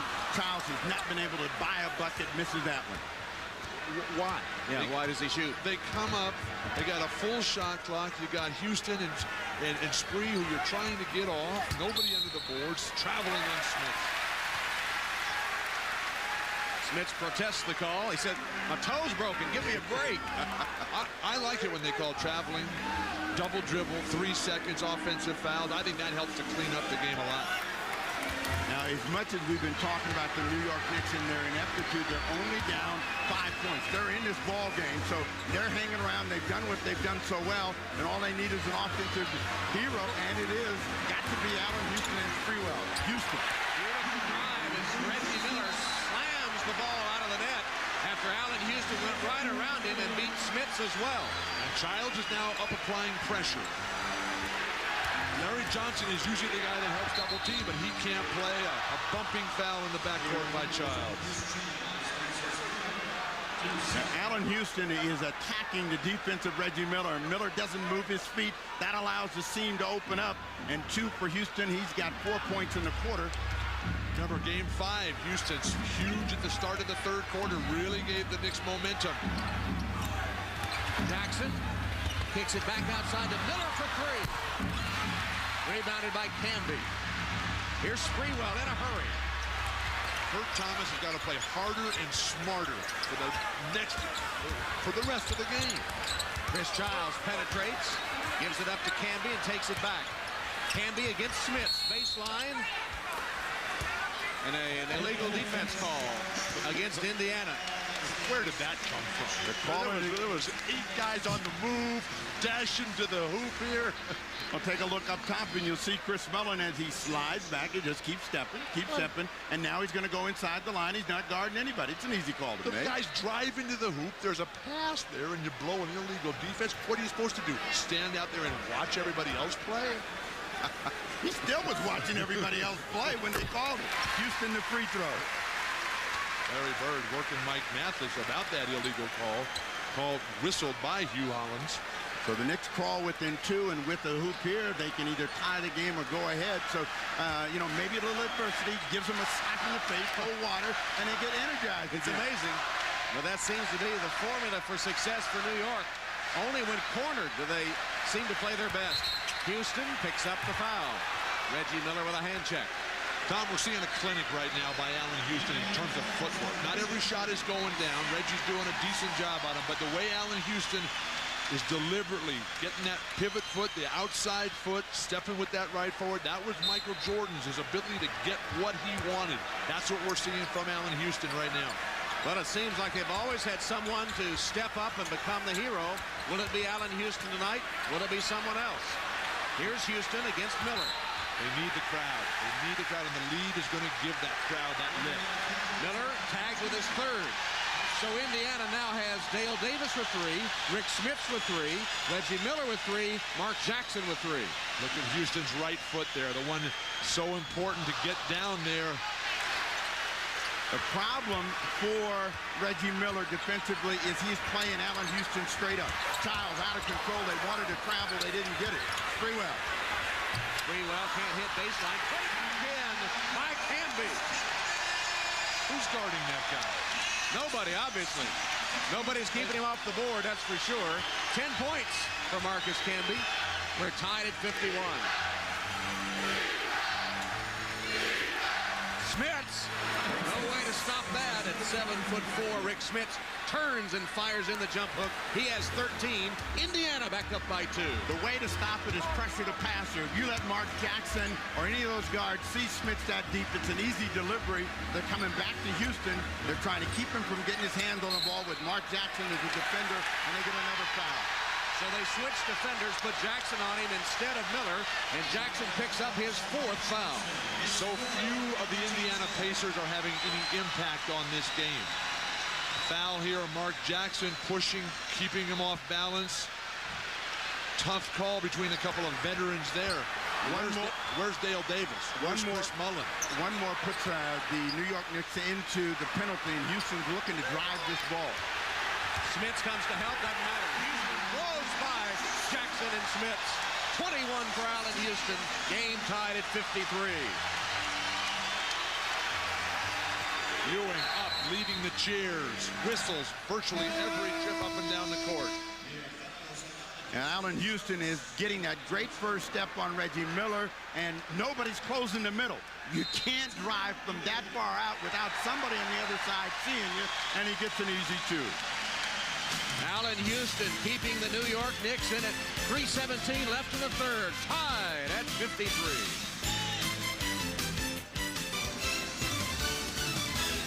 So for the New York Knicks, as they need to find an offensive hero, they are riding the quick shooting of Allen Houston, and he's been slashing and attacking the defense of the Indiana Pacers. Mark Jackson and Reggie Miller makes no difference who's in front of him. He is the guy that has carried the New York Knicks back into this ball game.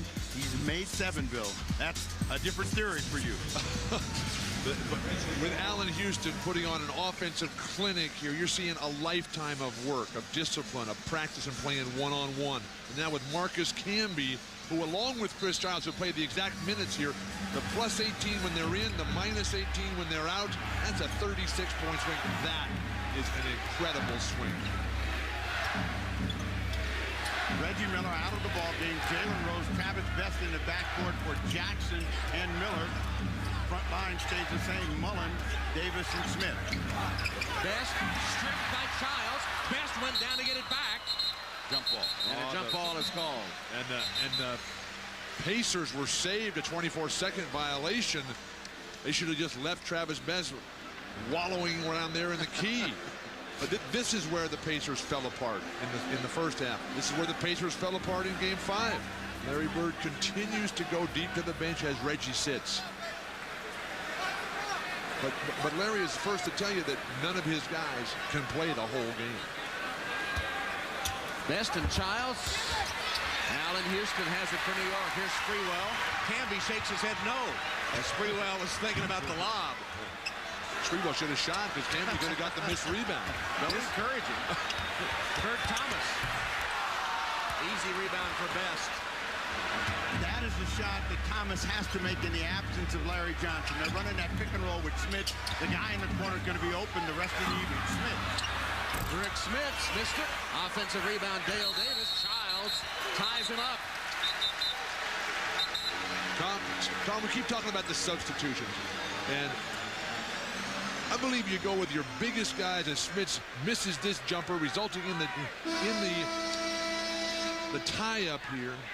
Talking to Coach Wooden today, he reminded me that his last game he ever coached, Antonio Davis in, Rick Smith out, the last game he ever coached, 5 guys played, 4 of them played the full 40 minutes, 1 sub came in and played 12 minutes, and that was it. They won the game. They beat Kentucky in the NCAA championship. Who? Kentucky Wildcats. To UCLA? To UCLA, absolutely. I don't know if I trust your memory. You went to Kentucky, right, John? Childs from 15 did a little Big L in honor of his fallen teammate, Larry Johnson. They ought to quit thinking about the signs and start thinking about playing ball. This game is... This is the championship right here. Jalen Rose answers for Indiana. They need Rose to get untracked. Childs is in this ball game along with Camby, and those are the guys that may have to play the rest of the time. So you're going to see Van Gundy maybe invoke some of that Wooden theory as they come back to Allen Houston. Well, Houston is a guy, Sprewell, Camby, they can all play the whole game. Chris Childs as well. I don't think Kurt Thomas is in good enough shape to do it. 8 on the shot clock. They got to get a shot away. Houston. Houston. He feels it. 23 for Houston. Pretty shot. Offensive foul. Pacers. Beating themselves, the Pacers are. Nobody steps out here to deny Chris Childs, who gets to the foul line, pulls up perfect shot. Please leave that alone. Even Van Gundy's rolling his eyes. They come back to Houston, and what the Indiana Pacers got to do is stop letting him shoot the ball. He misses that one, but the crowd is on their feet every time Houston touches the ball. Defensively, Indiana is not getting it. Make somebody else shoot the ball other than Allen Houston. Hesitation. Sprewell went for the steal, couldn't quite get it. 10 on the clock for Jalen Rose. Inside, Camby rejects Antonio Davis. The Pacers are beating themselves. 3 on the shot clock. Knicks need to play smart right here. Antonio Davis, never execute the shot that you just faked. The defense is reading it too perfectly. Camby changing the game. That wasn't his man. Rose had to get it up quickly, missed it. Davis had the rebound, still does. Lost it, put it up, and drew the foul. Dale Davis determined work under the Indiana basket. That's the good news. The bad news is he'll have to go to the free throw line. Well, now let's remember that Dale Davis is being guarded by Marcus Camby. Camby is a great shot blocker off the ball. Antonio Davis on that last possession had no idea where Camby was. As a result, he got it slapped back. The big men for the Pacers, they're not holding on to the ball tonight. Both Davises are dropping it. Smits is never even getting to it. Tomorrow, 2 p.m. Eastern on NBC, the seniors tee it up. Second round of the Bell South Senior Classic at Opryland. Jim Albus leads the elite field by a stroke after the first round of play. Bell South Senior Classic tomorrow, 2 p.m. Eastern, here on NBC. Tom, you just said it was a good idea to foul Dale Davis. That guy is an outstanding free throw shooter. He's worked religiously at becoming a quality producer from the line. Religion might be in order for him when he goes to the free throw line. Tied at 57, Sprewell gives the Knicks the lead. That's the first 30 seconds left. First shoot, but the second half for Sprewell, and Houston needs some help. So Sprewell is going to have to step up to this dance and deliver. The Knicks have players, Houston and Spree, who can deliver off their own dribble. Where is that for Indiana? 5-second difference between Jay and the shot clock. Jalen Rose right in Allen Houston's face. You didn't say oh, did you? I guess we found out who that guy was, Jalen Rose. Oh, good. And finally as well. At the end of the third quarter, New York will hold for the final shot. Blocked. Best from midcourt.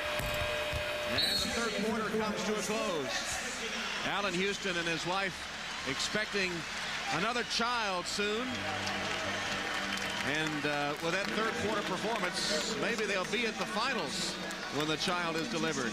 Allen Houston kept New York in it. Indiana and New York tied at 59 at the end of quarter number 3. We'll be back after these messages and a word from your local station. You're watching the NBA on NBC.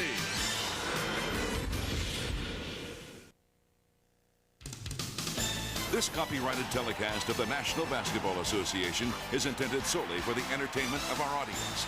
And any retransmission, reproduction, rebroadcast, or other dissemination or use of this telecast, or of the pictures, descriptions, or accounts of this game, without the express written consent of the National Basketball Association, is prohibited. Nighttime view of the Frog's Neck and Whitestone Bridges as we begin the fourth quarter. Tied at 59. Leading scorer in the game, Allen Houston, after that great third quarter performance. He has 23. Smits leads Indiana with 13, but Reggie Miller only with 8 points tonight. Indiana with some foul trouble. Jackson with 4, and 4 other players with 3 apiece. And fourth quarter, Reggie starts on the bench, but will he step up at the end of the game to keep Indiana alive? Jalen Rose has certainly made a significant contribution here in the third. Oh, terrific pick, and they're going to call that an offensive foul. Larry Bird up in arms. Dale Davis appeared to just stand there.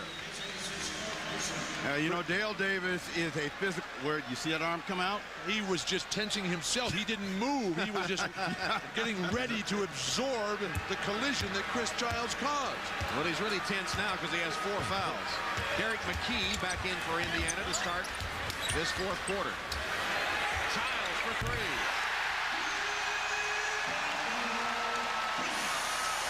During the break, Tom, Bill said now it's time to find out who wants to play, and Chris Childs is one of those guys that wants to finish the deal for the New York Knicks.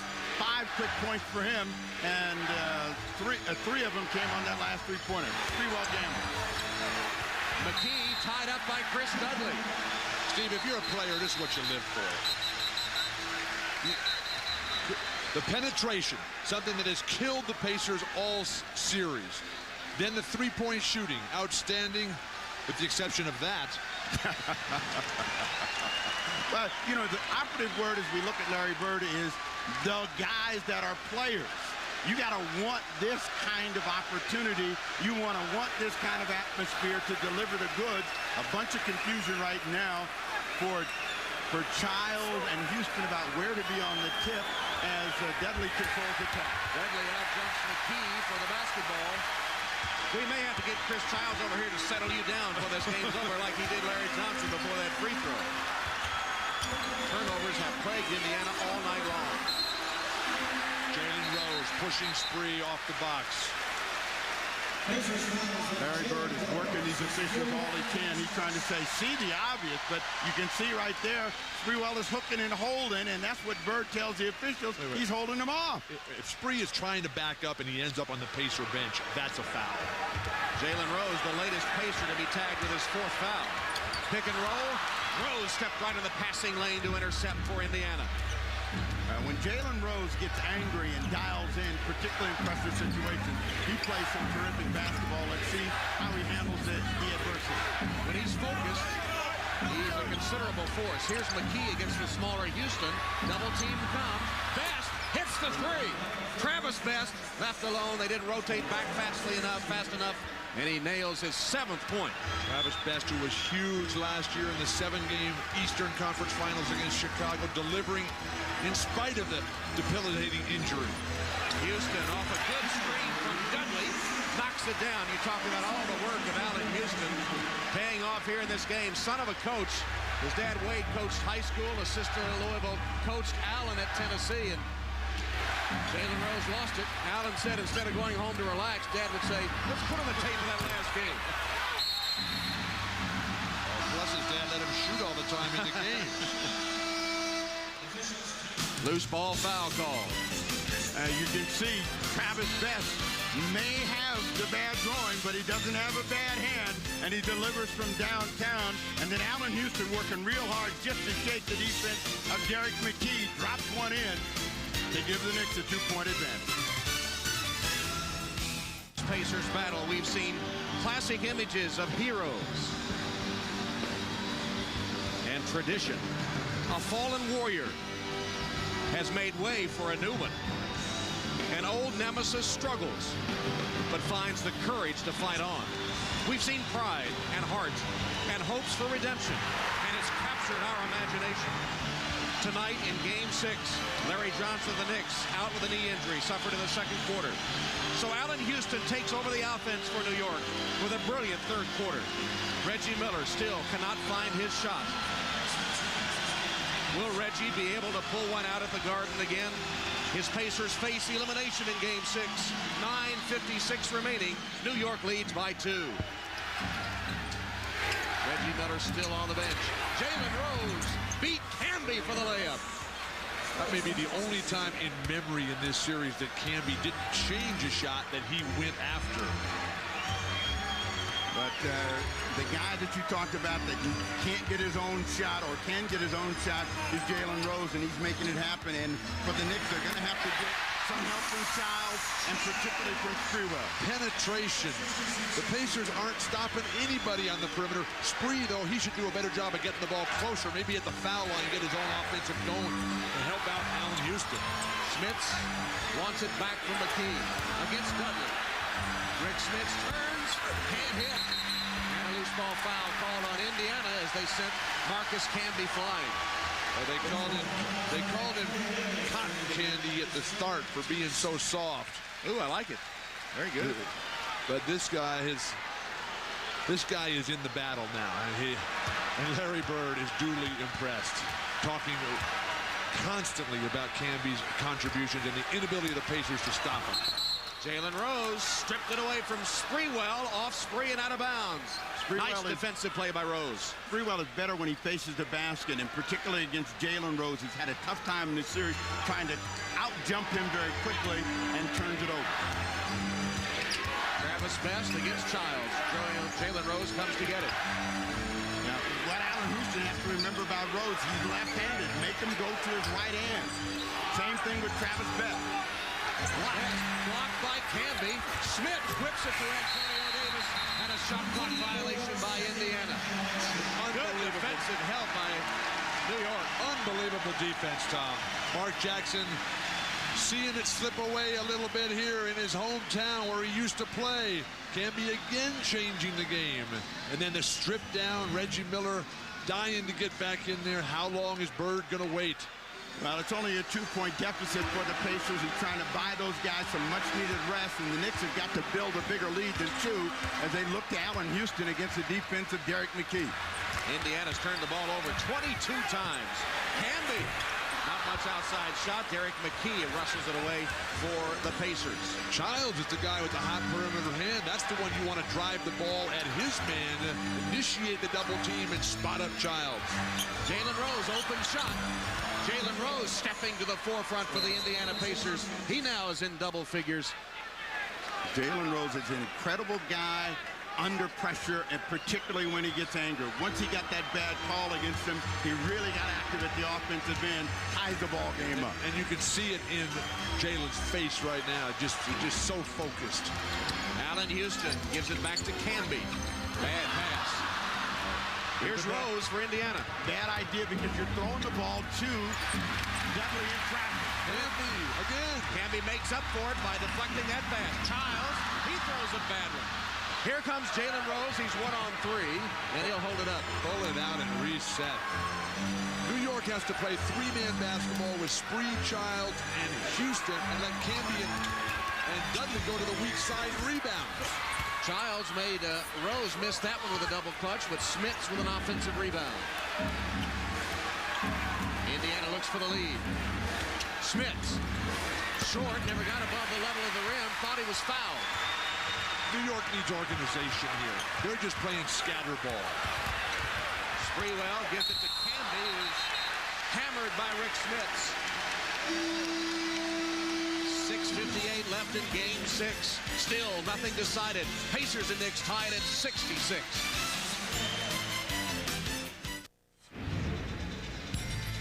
Reggie Miller has tormented the Knicks in the playoffs. In '94 here at the Garden, he scored 25 of his 39 points in the fourth quarter to lead Indiana to a dramatic come-from-behind victory. Following year, 8 points in the final 16 seconds as the Pacers stunned the Knicks with a Game 1 victory en route to their series win. Then last season, Game 4, his three-pointer in the closing seconds kept the Knicks from tying the series as Indiana won the game in overtime and wrapped up the series in the next game. Tonight, Reggie Miller, only 8 points. Mark Jackson and Reggie Miller are in now for the final 6 minutes, 58 seconds. Reggie only 3 of 15 shooting tonight. Marcus Camby misses the first free throw as we check in with Jim Gray. All right, thanks, Tom. Here's the report on Larry Johnson from Beth Israel Hospital. He has a sprained medial collateral ligament in his right knee. He will be reevaluated tomorrow and is day-to-day, and right now he is still at the hospital, will not be returning to Madison Square Garden. Tom? Thank you, Jim. First free throws by either team in the quarter. Camby hits 1 of 2. That's the margin of the New York lead. Remember, the Knicks were perfect in Game 5 down the stretch. New York only 23 free throws today, but only 7 free throws by the Indiana Pacers. Game 5, New York 13 for 16 in the fourth quarter. Camby's got to put those down. They are against the shot clock and throwing the ball over the perimeter. Mark Jackson misses the 3. Sprewell has it. Van Gundy always telling us that when Spree rebounds and Allen Houston, that's the Knicks at their best. That's the Knicks at their worst. Why would you try to throw the ball to Chris Dudley? Well, he wasn't. He was trying to throw it to Marcus Camby, and Dudley got in the way. And, of course, you know, the game is scoring, and Dudley's going to try to get into turnover Smith. And Smith is teed up by Hugh Hollins. Rick Smith better watch out. He's on the verge of getting a second tee from Hugh Hollins. That's the problem with playing close games on the road like this. A traveling violation. He left both feet before he put the ball down. That's the right call. Very tight, but yes, the right call. Now you know why I come to you for all questions about officials, and then you say, well, you didn't have a meeting with them. If they called that on Shaq, Ewing, and Barkley, we may never have heard of those 3 players.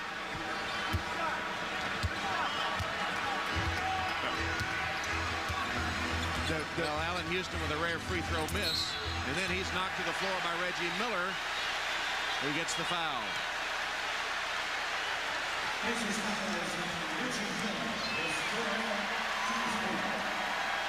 Foul situation. The next one sends the New York Knicks to the penalty. They only have 1 team foul against them. They can be very aggressive. When Camby is effective, it's because he's down in the slot, and they haven't been able to find him. Sprewell. The Latrell Sprewell, baseline floater, puts the Knicks up 3. But Steve, the Knicks are killing Camby's efforts themselves. He's best on the weak side. They're playing him on the strong side. The strong side should be Houston, Sprewell, and Childs. And then Dudley and Camby on that weak side. Chris Dudley will be called for a hold on Rick Smits. Sprewell, you know, he's best when he can just make up plays, and this is a made-up play by Sprewell, just going on his own, and double clutches to get that one to Danson, and Van Gundy said, it is about time Spree you showed up. Hey, that was the famed two-man game that Tom was talking about the other night. Yeah, there's no two-man when you're with Latrell. Now, if he's able to make up plays, that mean he'd be a good coach? No.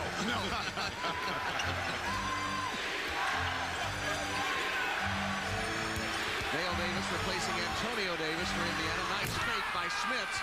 Dudley bought it, and Smits slammed down his 15th point. There was some anger in that one because Smits is mad about the calls and a big effort by him to bring the ball game back to a one-point game. And Smits plays extremely well when he gets mad. In fact, they wish he'd get mad a lot more often. Allen Houston against Reggie Miller now with 4 fouls. Houston got it, rattled around, took a dance, and stayed home for Allen Houston, who now has 27 points. People who can score off their own dribble when it all bogs down. Sprewell and Houston back-to-back. Miller now being guarded by Childs. Dudley on a switch. That's not the strength of Reggie Miller's game. Jalen Rose to Smits. Jalen Rose heads up play, finds Smits, who palms the ball as he shoots it through. And they're also calling for the foul as Childs reached in and just raked that off left hand for Smits. Coming back to the same play. They were late in getting them the ball. They come back to Sprewell. Latrell Sprewell on target. The Knicks go back up by 3. That runner that he hit, that Steve was talking about the creativity, that set him off. Now he's in it right now. They got to get him the ball again. And the defensive assignment is Childs against Miller, Houston against Jackson. Camby comes out on the ball, and they get an offensive foul. Reggie Miller with a push-off. Dick Bavetta said that's 5 on Reggie Miller. Very tough call. Everybody just backing off. Just let that go. Camby does a terrific job of stepping out here, and he's already backing off. There's no contact. What's that elbow? Reggie was trying to get his arm back from Camby holding him. So 5 fouls on Reggie Miller. Let's see if they go after him. The crowd, unbelievable. Miller is guarding Sprewell, but Houston and 1.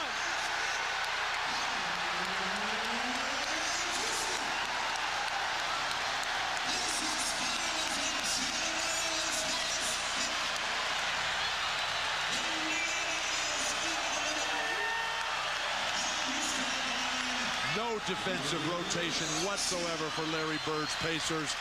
Everybody just on their feet. They're not going to sit down the rest of the game. 3-point play by Allen Houston. He said this team plays best when it's a cornered animal. They saw Larry Johnson, their leading series scorer, go out with an injury in the second quarter. And since then, Allen Houston has hit 10 of 11 and taken over the game. Rose for 3. Jalen Rose keeping Indiana in it. 3-pointer by Jalen cuts the lead in half. And there is another guy, you know, when the odds are against him, it's very dangerous. And Jalen Rose is stepping up in this one, 7 here in the quarter. But who can play the individual defense to stop the penetration of New York? They're coming right back to Houston, and why not? Well, he's got to keep driving. The ball comes over the top. Oh, Allen Houston, unstoppable the last 2 quarters, 32 in the game. Players live for this moment. You just feel so golden. Everything is coming back. The opposition playing in slow motion. Rick Smits fall away and 1.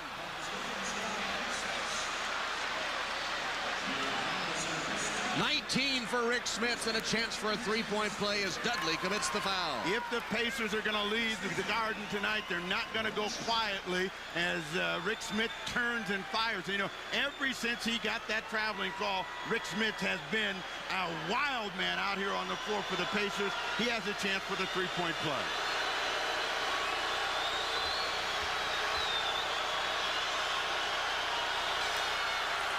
Got the free throw. 78-76 New York, just over 3 minutes left in Game 6. A New York win sends them to the finals, the first 8th seed to ever make it that far. A Pacers win forces a Game 7 on Sunday. Childs puts it Dale Davis just standing there, rooted to the floor, watching the ball, watching other players play the game. Away from the ball, an offensive foul. Rick Smits.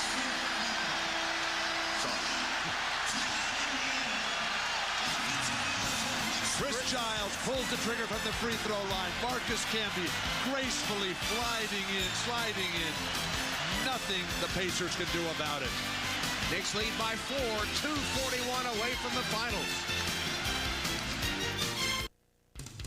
The NBA on NBC is brought to you by Dr. Pepper and your local Dr. Pepper butler. Dr. Pepper, this is the taste. And by Toyota Trucks, with you for the long haul. Surprised the Empire State Building isn't in blue and orange the way this town has gone. This city has gone crazy over the Knicks. Patrick Ewing leading cheers during the timeout. The crowd never stopped. An incredibly emotional scene here. Lots of points need to be scored by the Knicks as the Pacers are far from being done.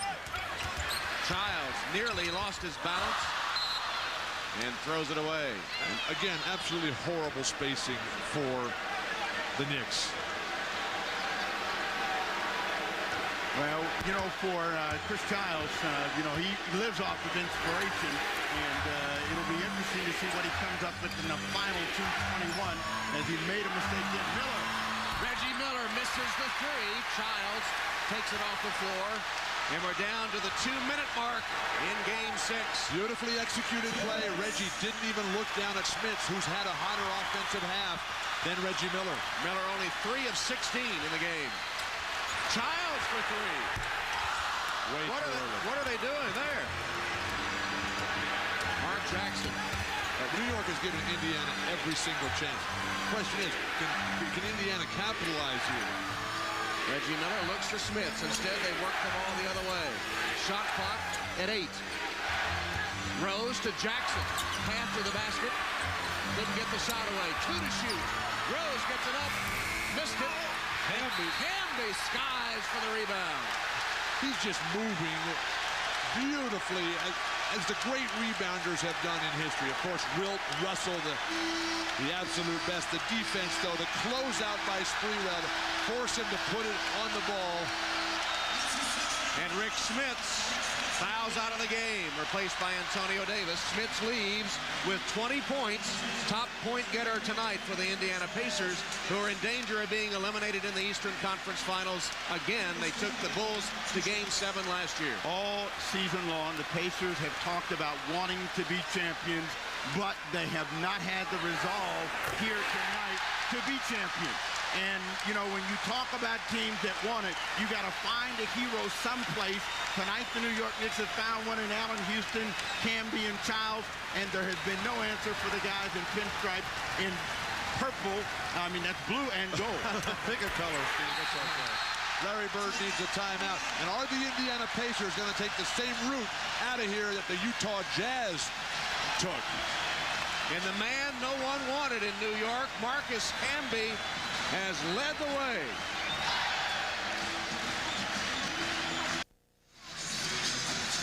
Knicks leading Indiana by 6 at the 1:22 mark. When the Knicks last won the NBA title in 1973, they boasted one of the great teams in NBA history. Twice in 4 years, this cerebral veteran team would raise championship banners. It was over 2 decades before the franchise saw the NBA Finals again. And in it, the Knicks were one victory away from another title. But their dreams would end in a nightmare in Houston. And the wait for New York would continue to this day. There's Patrick Ewing, the only member of the Knicks that was on that team. And he, of course, out of action now with an injury. San Antonio awaits the winner in the NBA Finals, and the Knicks a minute 22 away from making that date with the Spurs. The Knicks, like Game 5, have been perfect down the stretch. Reggie tried to bring it right back early, but Camby is there again. Do they foul right away if you're Indiana? Well, Indiana has got to get possession of the ball. So they got to gamble right here in the backcourt to try to make a steal on the ball, maybe get lucky, get the ball and get a play. Otherwise, they have got to foul just to keep the Knicks from using 24 seconds every single time. Dudley out of the ball game. Fine move by Van Gundy, getting Kurt Thomas in, a better foul shooter than Dudley.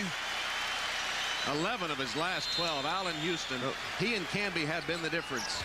The Knicks are 11 for 14 here in the fourth quarter. They scored on 10 of their final 11 possessions in Game 5. That's playing perfect basketball. That's closing them out. 10 seconds. Mike Mathis right on top of the call here. 10-second violation gives it back to Indiana with 1:03 on the clock. Breakdown mentally. The Knicks just can't seem to handle prosperity as the subs back in. Defense and rebounding. Dudley in for Thomas. Well, again, what the Knicks defense has to guard against is a quick three-point field goal to cut the lead in half. They want to make them work all 24 seconds to get a score, and they want that score to be a deuce. Reggie's 3 for 17. Back to Jackson. Open man from the corner for three. Jalen Rose. Chris Childs. Dudley. Dudley on the floor to get it for New York. 42 seconds left. Here's Sprewell.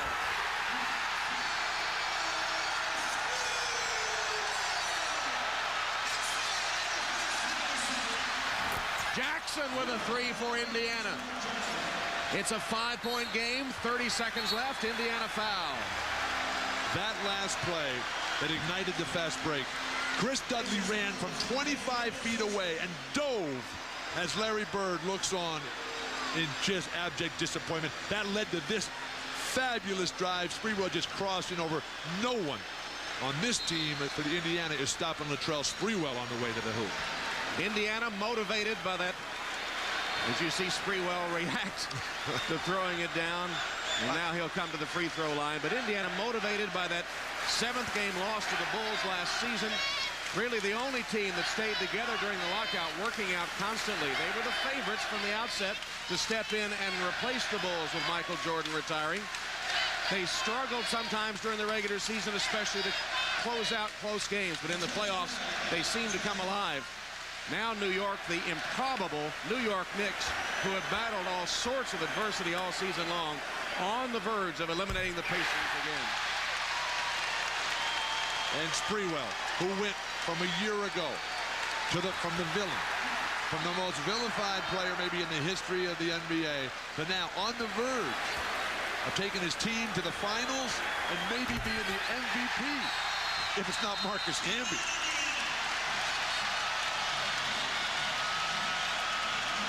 31.8 seconds left. New York about to become the only 8th team to ever make the finals. Back after these messages from your local station. Is this a look of disdain from Larry Bird as Reggie Miller goes by? Miller 3 of 17 tonight, has not scored in the fourth quarter. The Pacers and Miller have seen their championship hopes end in the Eastern Conference Finals before. 1994 Knicks and Patrick Ewing edged them in Game 7 here at the Garden. The following season, Indiana went to 7 games again, only to lose to a then up-and-coming Orlando Magic team.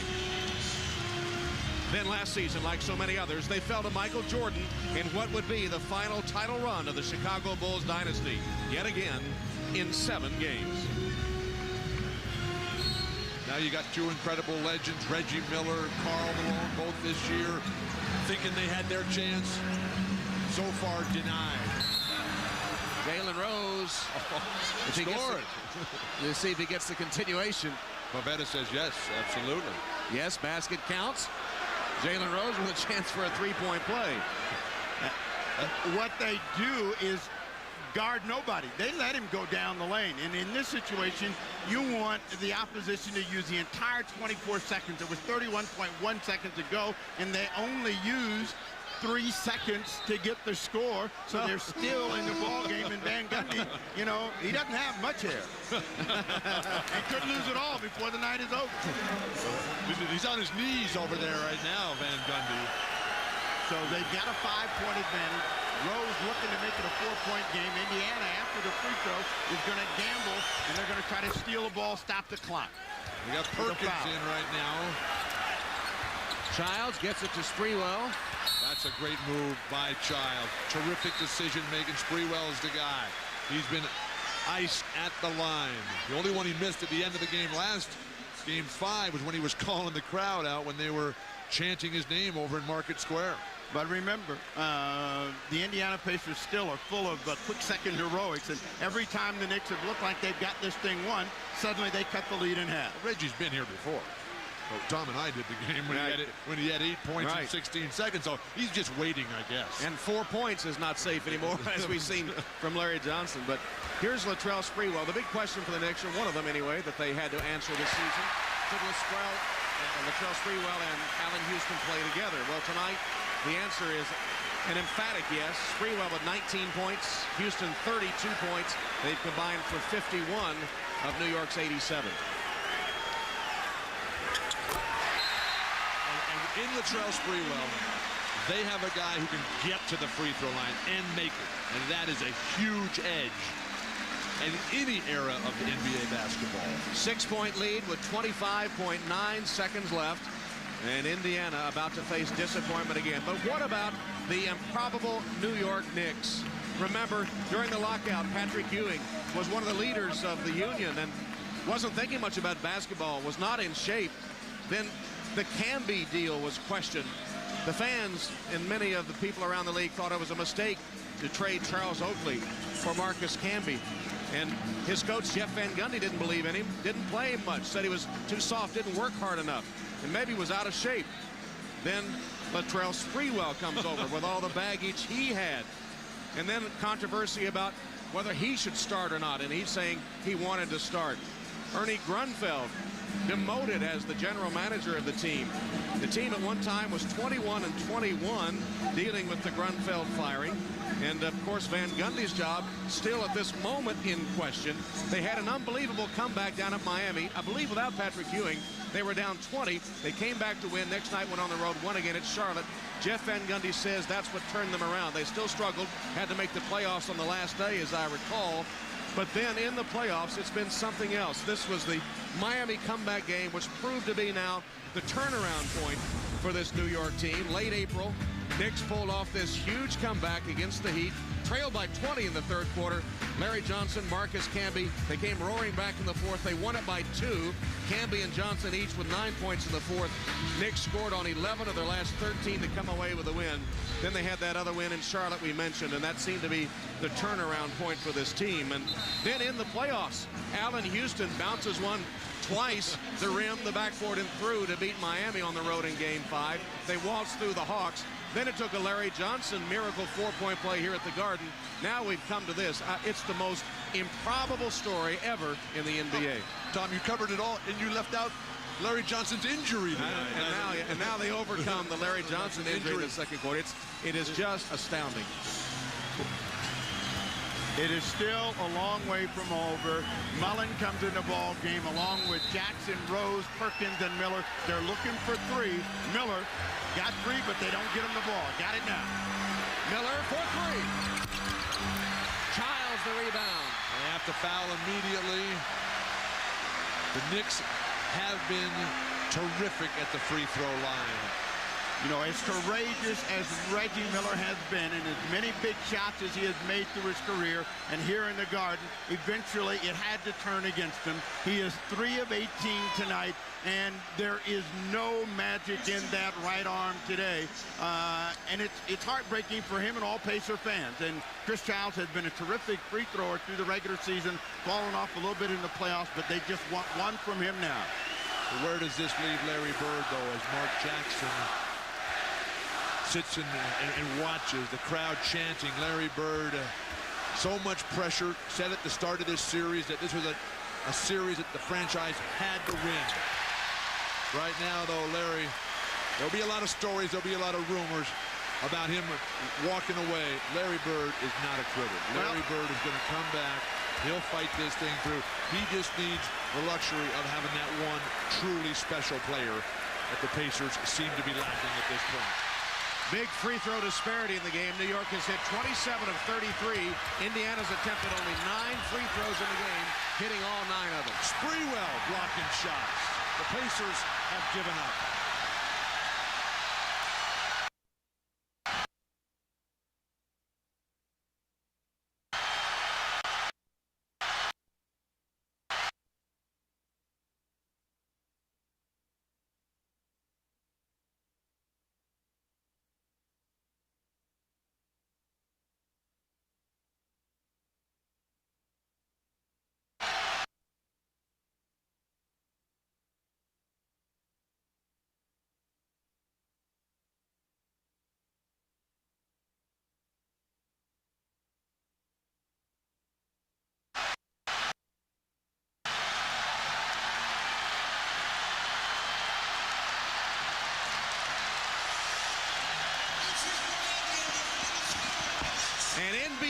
history has just been made.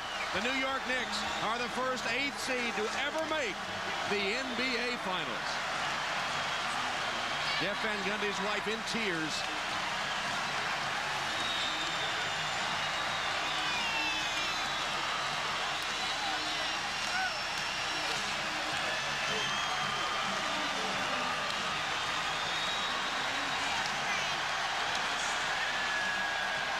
What more could they possibly overcome? They'll get a chance as they meet San Antonio in the finals. Let's go to Jim Gray. All right, thank you very much, Tom. Nobody is happier than Patrick Ewing. Patrick, describe this moment for us, please. Oh, this feels very good. You know, we're going back to the big show, going back to the big dance. I'm very proud of my teammates. I thought they played fabulous. Larry got hurt, but the guys, they came out and did it for us. What was the mood in the locker room at halftime when Larry did get hurt? Well, it was kind of down. We was kind of down. We didn't know what the extent of it was, but, you know, it's going to be day to day and hopefully be able to play. How difficult is this for you? You're a part of the celebration. You've been a part of the team, but you're not able to participate now. Well, it's very frustrating. You know, I wish I was able to play, help my teammates, but they're doing a fabulous job. I just want to go and get involved in the celebration. Go get in the huddle. Congratulations, Patrick. Over to Tom. No, let's go to Snapper Jones. All right, Jim Gray. I'm with the offensive hero of the game, Allen Houston. Larry Johnson goes down, and in your mind, you say, I've got to do it. The torch was there. Did you tell everybody, just bring it to me? I was at peace the whole game. You know, God was with me. And I got to give the glory to the Lord on this one because, you know, this is one of those games I just felt it. You know, I just felt it the whole game and stayed with it. Well, if there's peace, there's a lot of joy now. You've been jumping around like you've never jumped before. I can't help it right now. I can't help it. It's the best feeling I've had so far. Well, congratulations to you. I know that you're all looking forward to getting to the finals. Let's go back to Jim Gray with Marcus Camby. All right, thanks a lot. All right, thank you very much. Marcus Camby getting congratulated by Patrick Ewing. Marcus, when Larry Johnson went down, did you feel as though this one maybe headed 7 and there was despair? Oh, we was kind of down for LJ, but if LJ was out here, we know that he wanted us to go out there and play hard. And guys circle the wagons. Allen really picked it up with Latrell. It was definitely a solid team winning the second half. How improbable is this scenario from where this team was, the first 8th seed, to go to a championship? It's been a wild season, man, from the start all the way to the finish. You know, our goal is not complete. We want to get in there, get a couple of days of practice, get ready for San Antonio and go out and win this thing. Without Patrick, and while the word is not complete on Larry, you may be without him. Are you going to be able to compete against San Antonio? You haven't faced them this year, but can you compete shorthanded? Without a doubt. Guys on this team got a lot of heart. We know they're well rested. They have a good team down there. But we're on an emotional high right now. We're going to have to find a way to get it done. Describe this scene if you can. There's nothing like winning in New York City, is there? There's nothing like winning here in New York. I'm so happy I'm here. I'm so happy for my family and all my friends I couldn't make it back home in Hartford. I love y'all. I'm going to try to get it done for y'all. Marcus, congratulations. We'll see you at the championship. All right, let's send it over to Snapper Jones with Latrell Sprewell. All right, Latrell, you are living a dream right now. You've been jumping up and down. Can you believe it? I can't believe it. I'm having so much fun. Like you said, I was all over the place once that horn went off. I'm just loving this. You know, you had a little bit of a struggle tonight, and coming into the fourth quarter, you seemed to wake up and give that team that little bit of extra boost.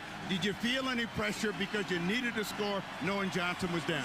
Well, I just couldn't get going early. Offensively, I was struggling, but I was proud of my defense. And in the fourth quarter, I said, hey, this is it. We can't go back to Indiana. You know, the Lord will bless me and let a couple of shots go down for me, and hey, the rest is history. All right, let's go back to Tom Hammond. All right, Steve Jones, and contrast this scene with when San Antonio completed their sweep of Portland. Not much celebration from the Spurs. They're looking ahead to the finals. They will be a formidable opponent for the New York Knicks when the finals begin on Wednesday. And thoughts now go to the status of Larry Johnson. Will he be able to play? Johnson went down with 6:03 left in the second quarter. The Knicks were ahead by 2 at the time. Just the latest obstacle this improbable team has overcome during the season. Final score, New York 90 and Indiana 82. Now stay tuned on most of these stations for the late local news, followed by The Tonight Show with Jay Leno, then Late Night with Conan O'Brien. Sure to join us Wednesday, 9 p.m. Eastern for Game 1 of the NBA Finals, the New York Knicks and the San Antonio Spurs NBA Finals here on NBC. It's been a great season. We've really enjoyed it. For Steve Jones, Bill Walton, and Jim Gray, this is Tom Hammond saying so long from wild Madison Square Garden in New York. You've been watching the NBA on NBC.